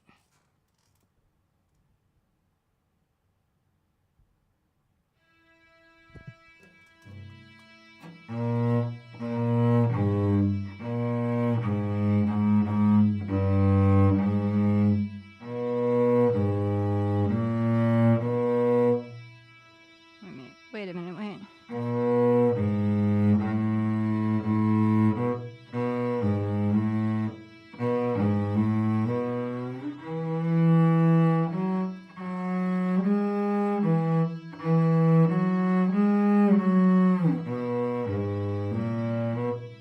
See, and you are.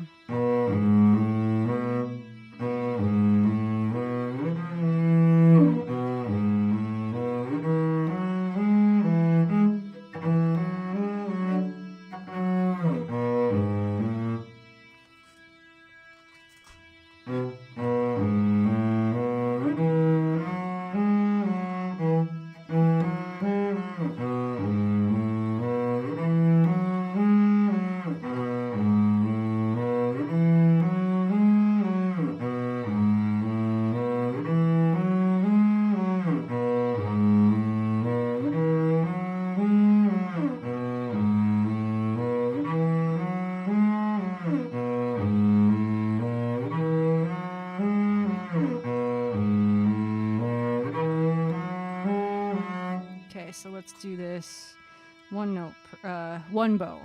I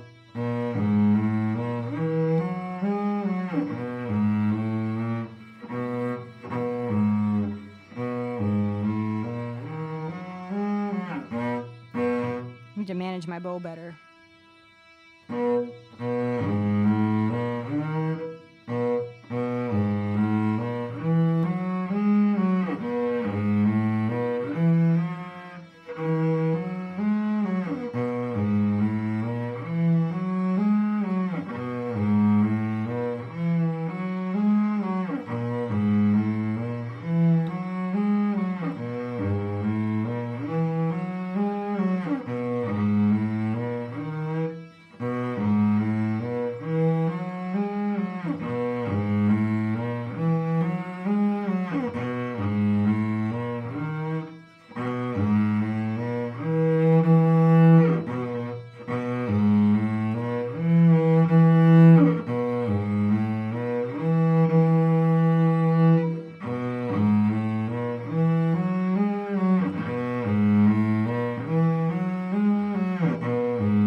And then, so 25.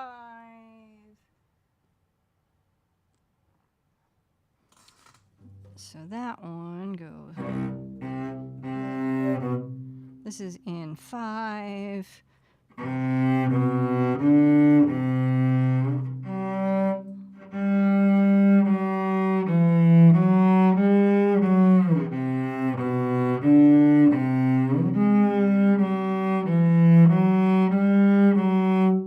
So let's do that. 2 notes per bow, and then we'll see if we can do all of the notes with one bow.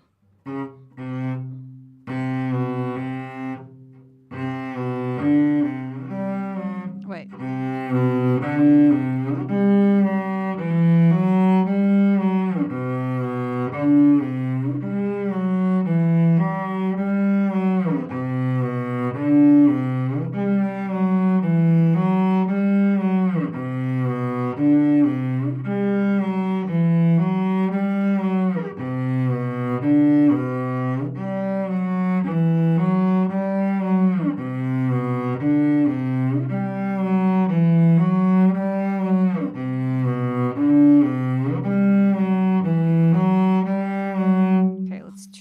can do it with one bow.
Okay, so that was 6. Hello. 7. This one is 7 is not so bad because 7 has 46, and I think I just do one at a time. Maybe.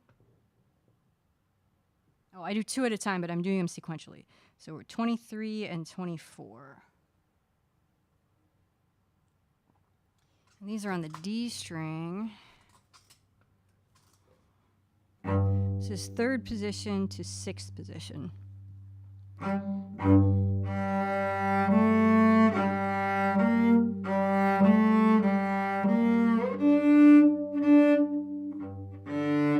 No, that's not right. It's a C.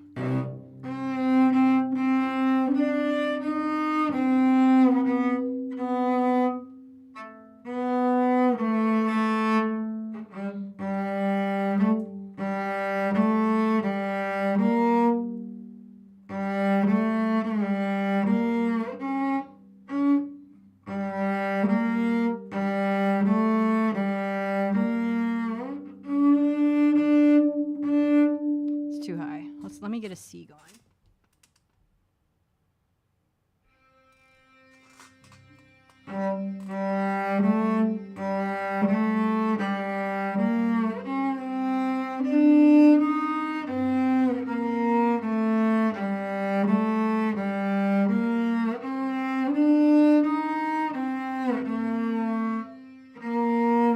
That helps a lot.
Shifting too far down.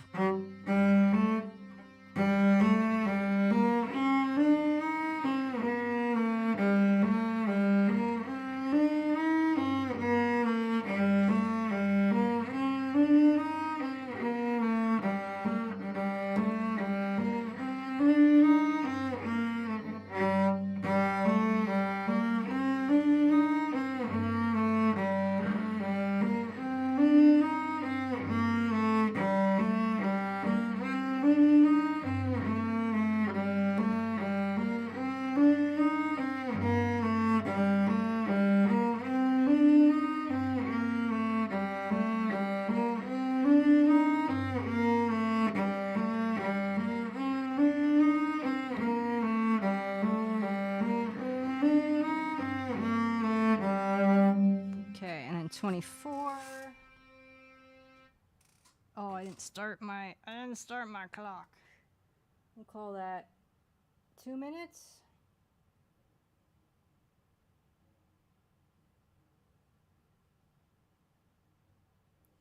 Call it 2 minutes. And then 24.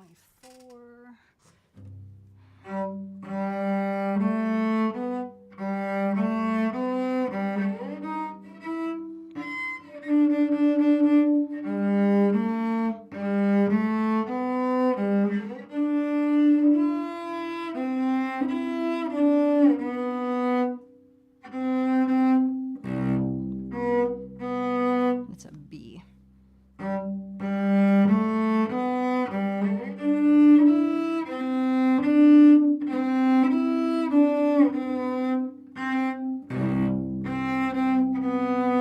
That's where we land. Let's do a B.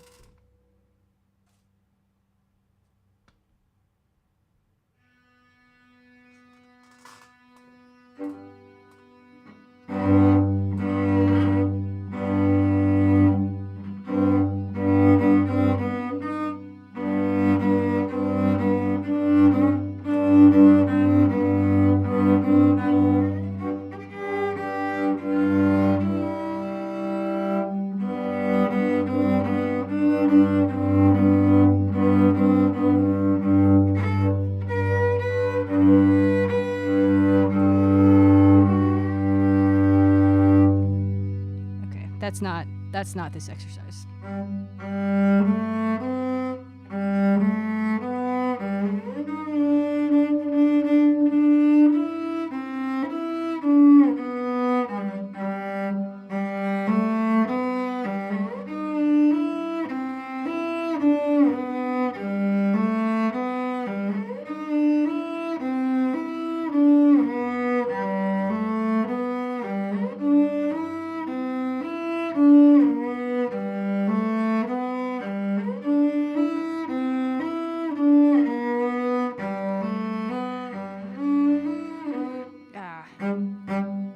To dig in a little bit more and use less bow.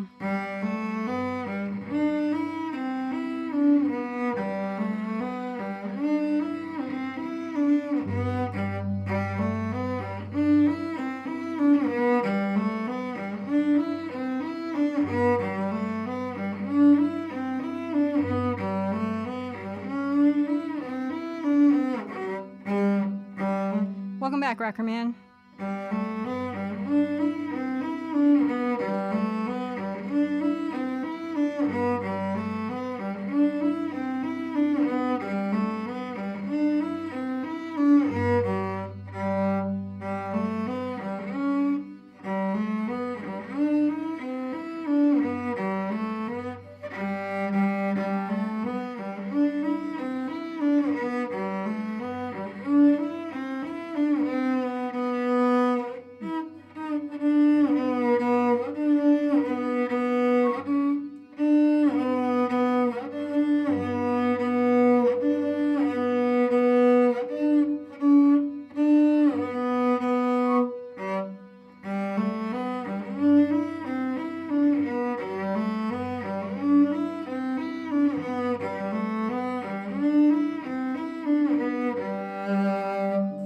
Okay.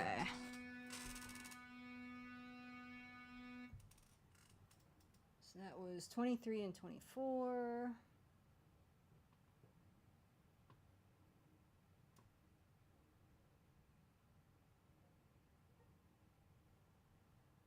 Okay, and then we do 8. Oops. So let's do, what have I been doing with 8?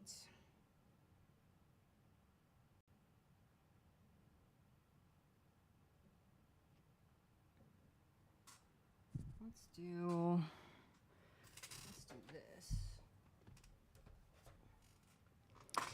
And let's do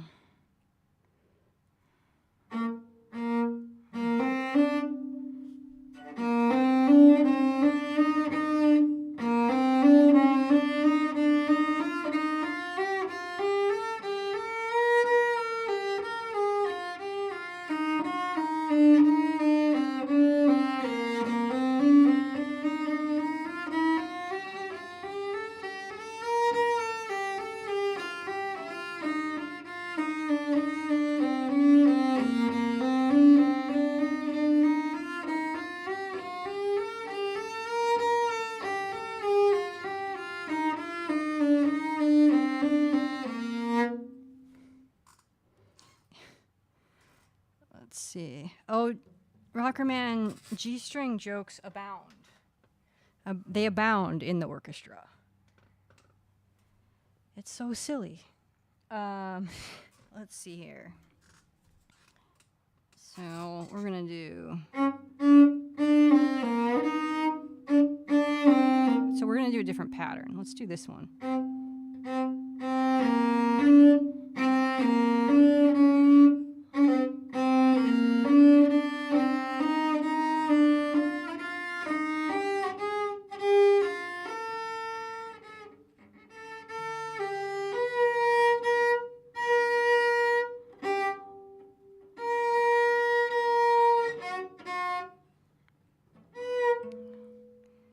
See here. Let's see. So I'm kind of like, so this is, the exercise is written, the example exercises are all written in C, and I'm in B flat, so the finger patterns are different. So I'm doing a little bit of calculation in my brain here. And also the finger, see, it's 2, 1, 2, 1, 3. Okay.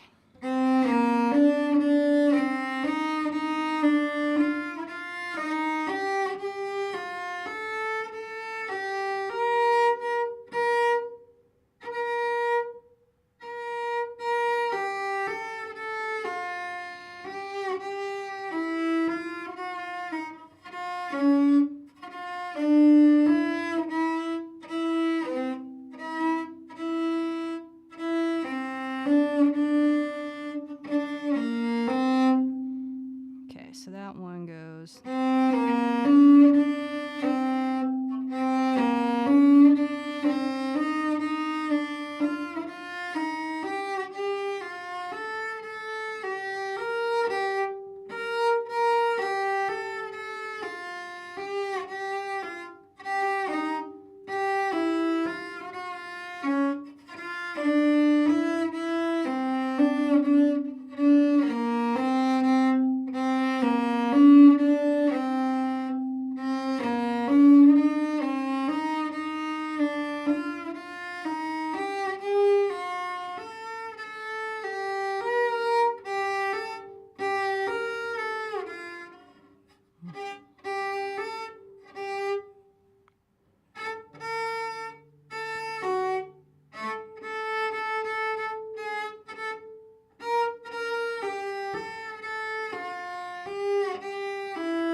I'm not even in the right key. I have messed this up completely.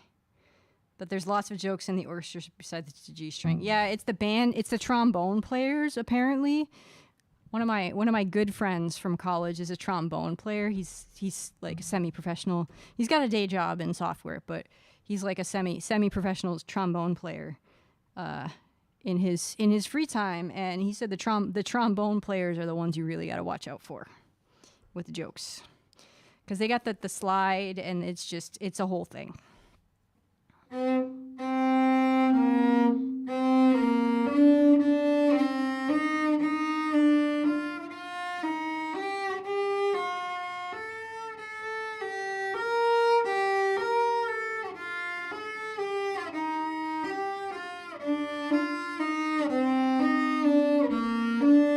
That was correct. They also empty their spit valves on your feet too. I don't know, like the instruments that you have to blow into, like I don't think I could ever play one of those, because the whole spit thing, it just kind of grosses me out. So like no shade if you play, like Lau plays flute, and like, you know, like if you play an instrument that you have to blow into to make sound, like rock on, friend. But that just wouldn't. There's a reason why I play string instruments. This is just a better fit for me. Yeah. The whole, yeah. The woodwinds aren't that bad. The brass instruments are bad for that though, yeah. So, and that's the other, like, I really like the double reed instruments. Actually, I got to play with Hopperpot, who is learning bassoon right now. At VGM Con, we got to play with Ratataz, Raditaz played flute and violin, not at the same time.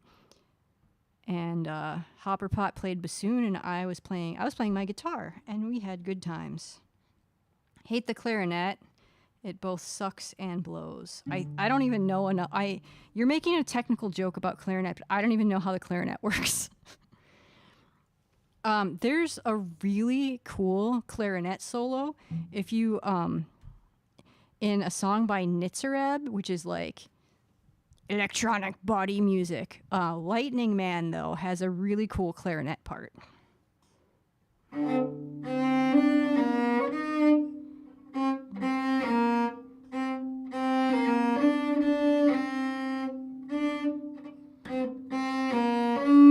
So the problem is I'm looking at the music, and I should just be looking at, I wrote at the top of my page, I just wrote a cheat sheet for this key, for what the finger patterns are, and I should really just be looking at what the finger patterns are and completely ignore the notes as written, because it's in C. Remember, I'm in B flat, and this is in C, and so like the finger patterns are different because C has no flats and B flat has 2 flats, right? So it's confusing me because I'm seeing finger patterns written down that I am not playing, and is very confusing to my brain. Very confusing.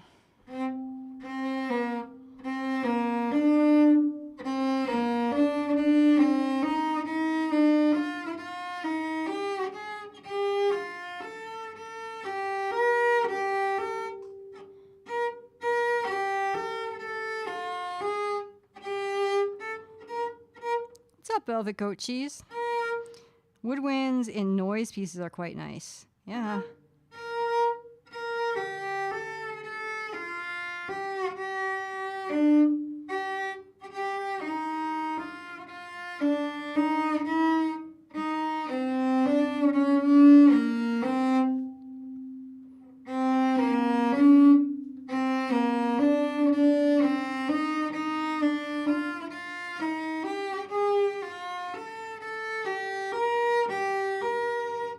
Wait.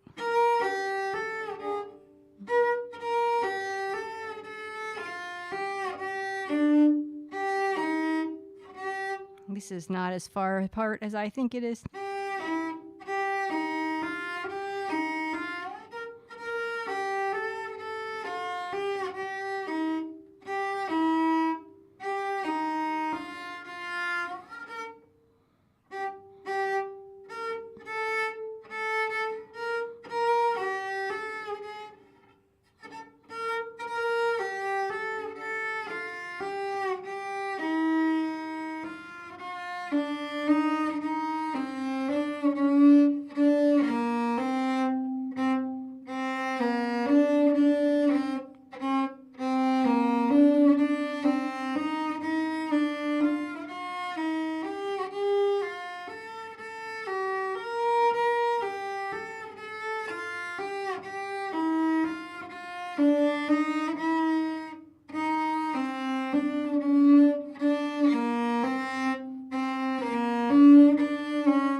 I keep looking at the music, and then I put my finger in the wrong spot when I do that.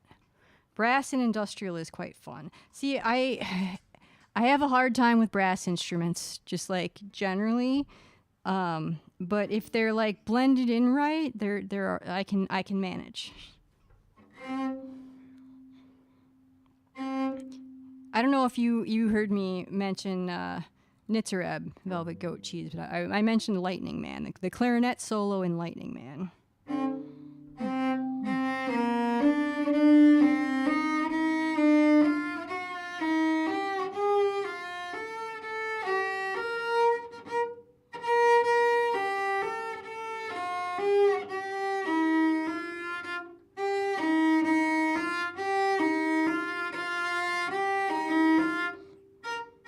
Can't seem to get that shift right.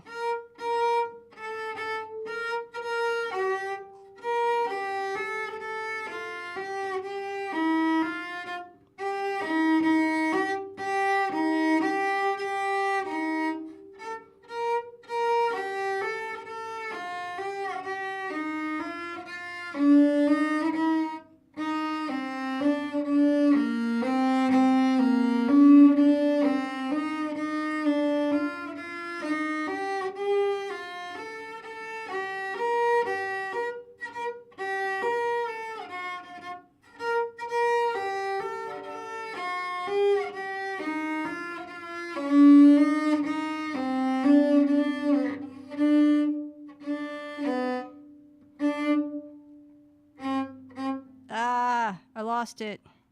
Let me do this one note per bow because I'm like screwing it up pretty badly.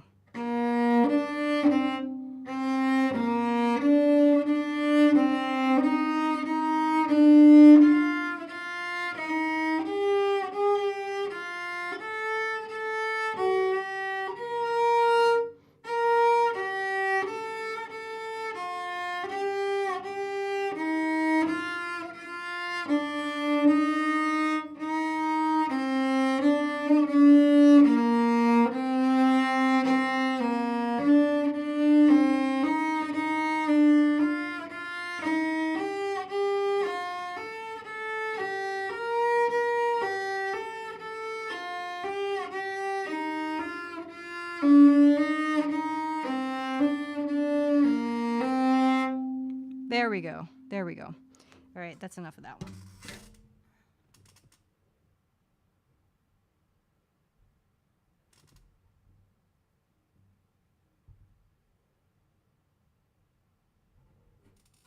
Thanks, Velvet Goat Cheese. Okay, so what did I say we were going to do? I don't think I want to do another Nina segment.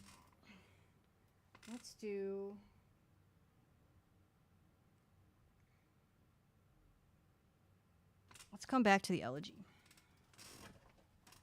which I haven't worked on in a couple weeks. I'm not going to play for too much longer because I don't want to overdo it and then have problems. Because I'm trying to get ready for a recital.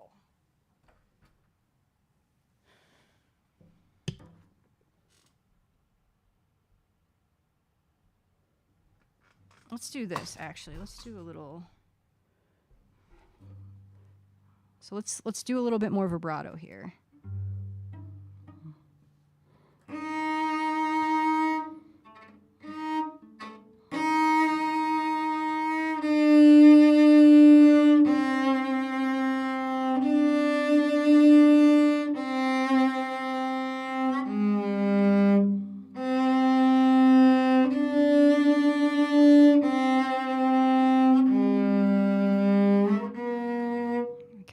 To loosen my hand.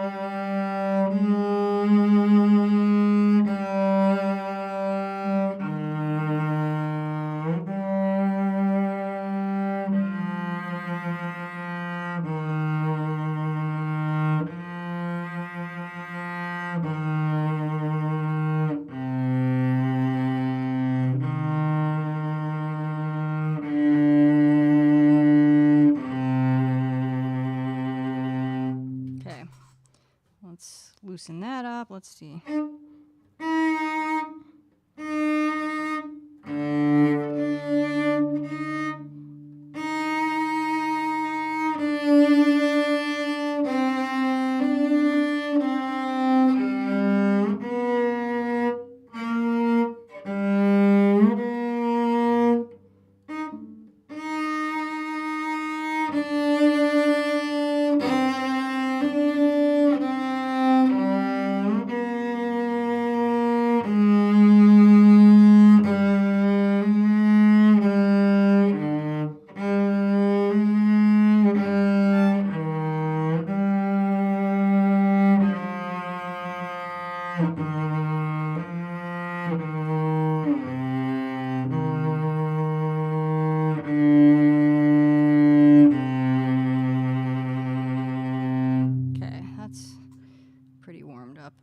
Okay, so let's go, oops, let's start this thing. Let's go down here.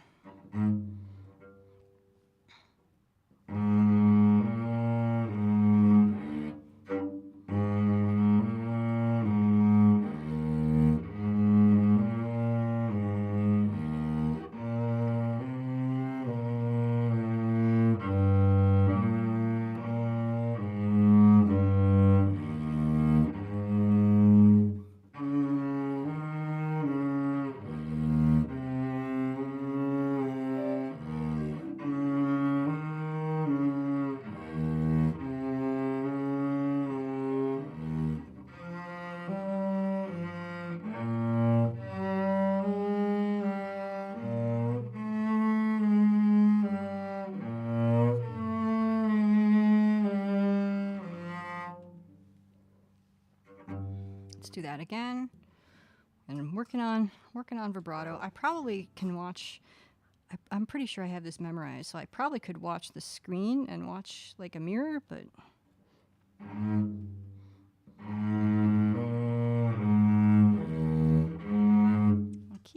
I must have moved because the microphone's in the way now.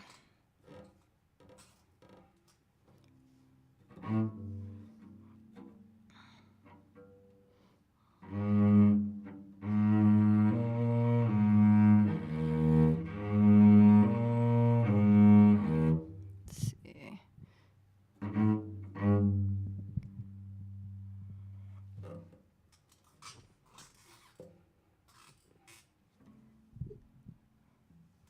See if I can scooch over a little bit here.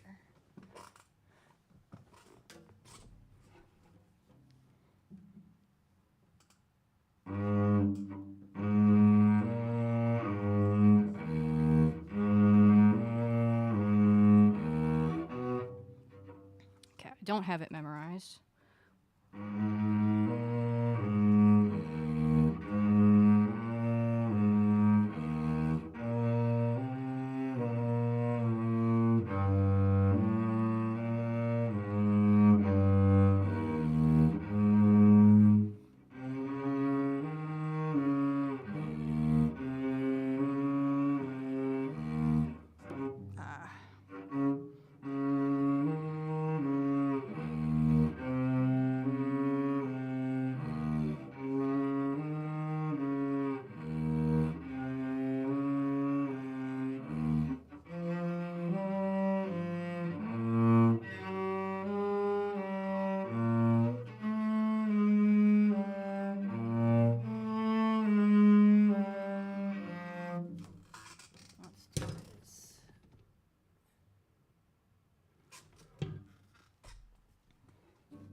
That's how that goes. Already forgetting some of this stuff.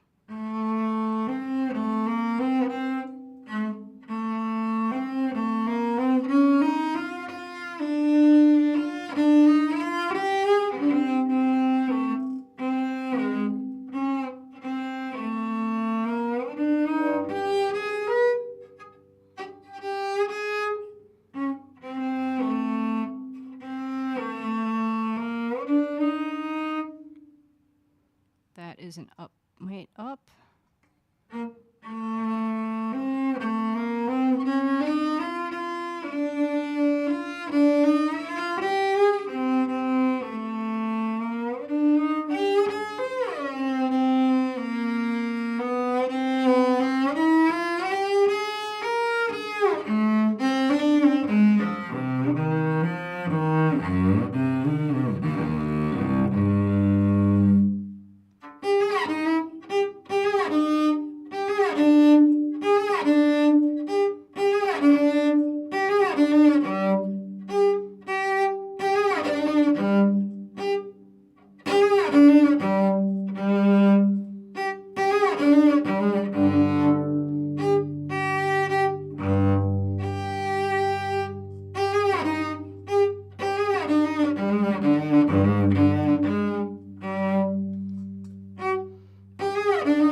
It's been a couple weeks since I've done that.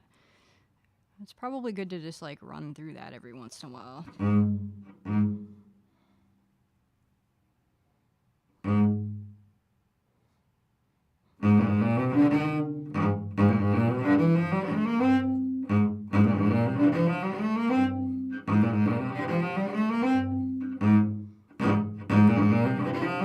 This needs to be louder.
What note? I got lost. What note are we there?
Probably just write in that extension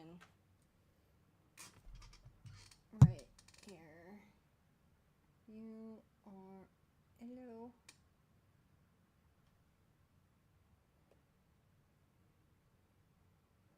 Is my pencil out of battery? Maybe. Maybe it is. No, it worked.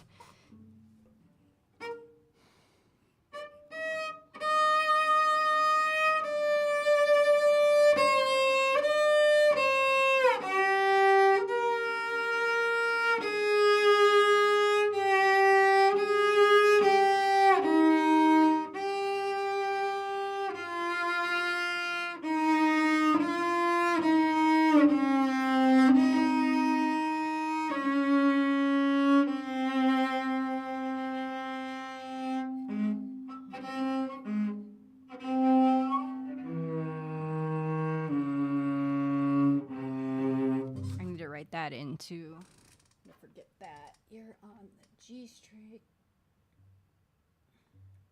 you're a 4.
Well, I still remember most of this after 2 weeks off. So that's good. Or 2 or 3 weeks. Pretty much like we switched over. Well, it's pretty clear that I wasn't going to be ready to play this at my recital. I switched over to Nina and like kind of ignored this for a little bit.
That's all I'm gonna do for now.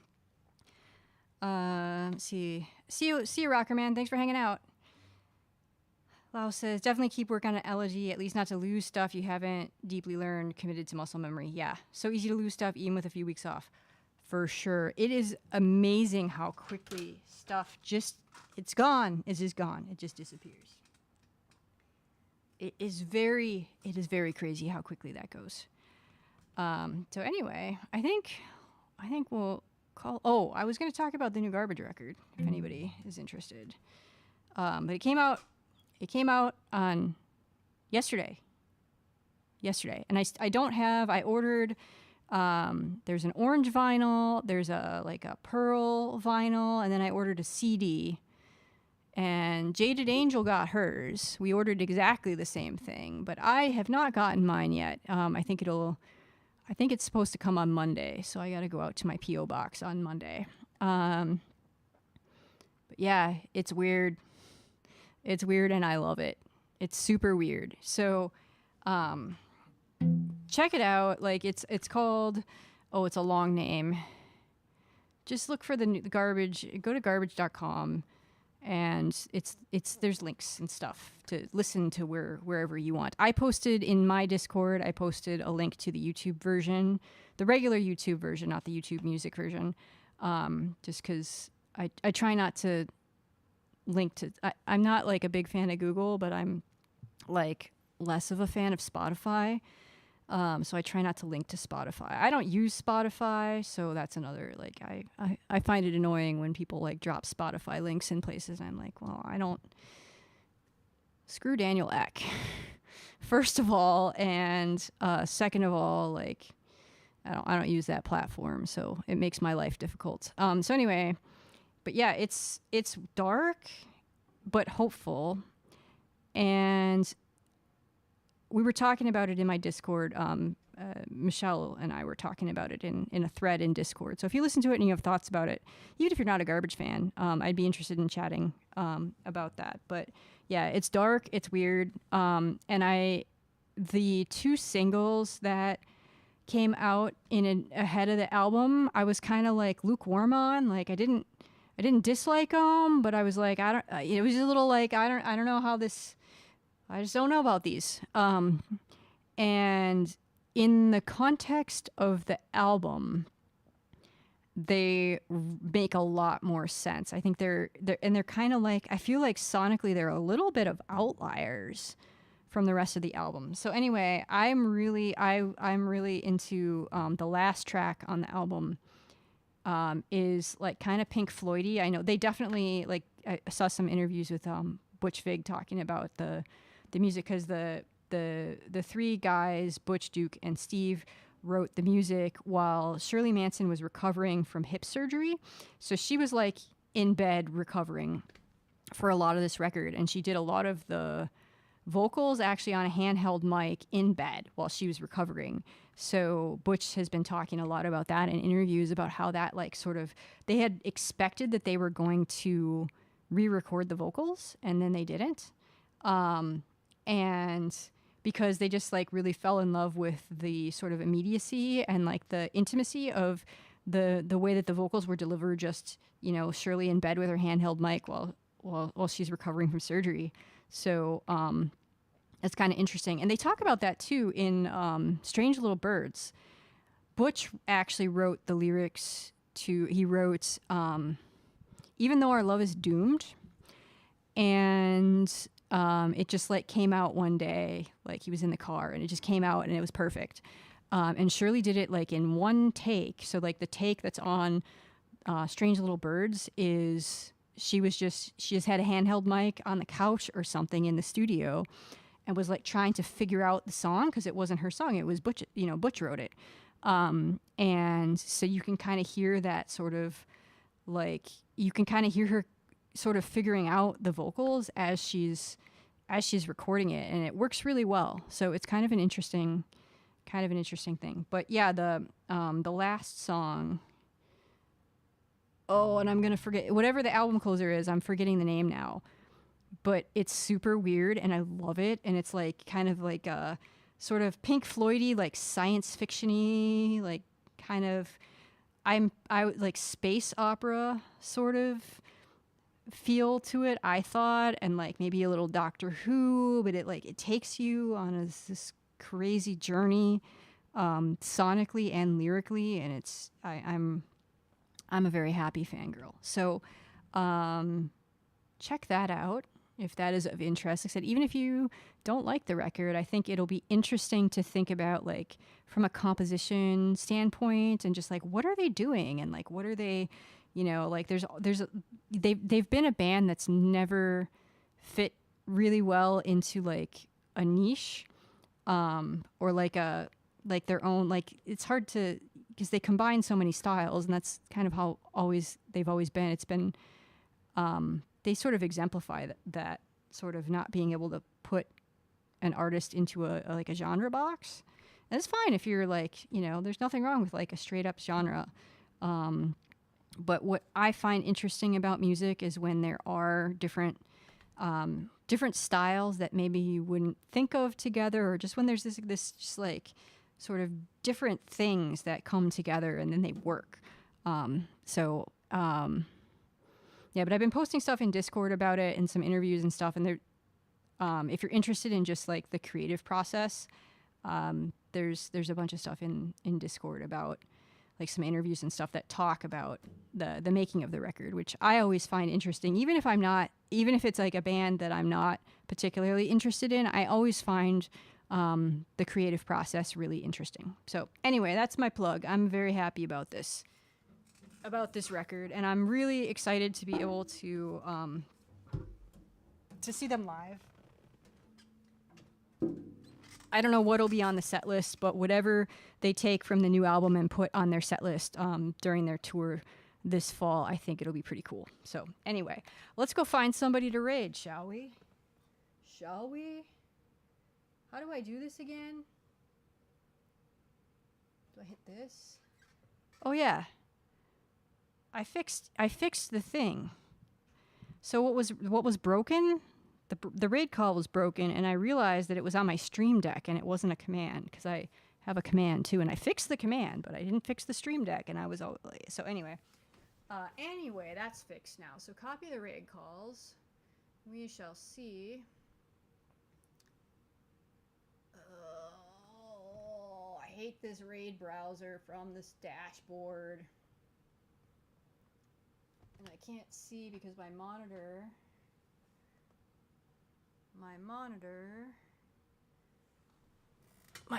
settings are showing and they're blocking the thing. So let's bring this over here.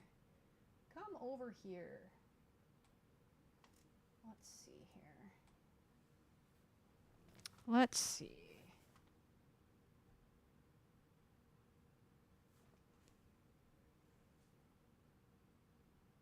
Who should we raid? Who are all these people that I don't usually see?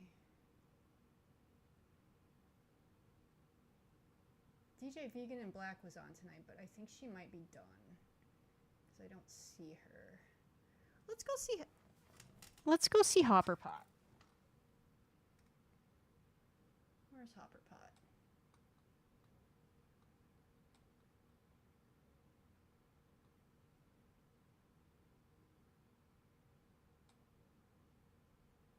I think that did it. Okay. Hopper Pot plays the bassoon, and he plays video games. He's playing video games right now, and he's awesome. I got to meet him at VGMCon. I got to play music with him. He's wonderful. So let's show Hopper some love. I mod with him over at Rachel Grace's as well. So good human. Let's go say hello. Let's go do the thing.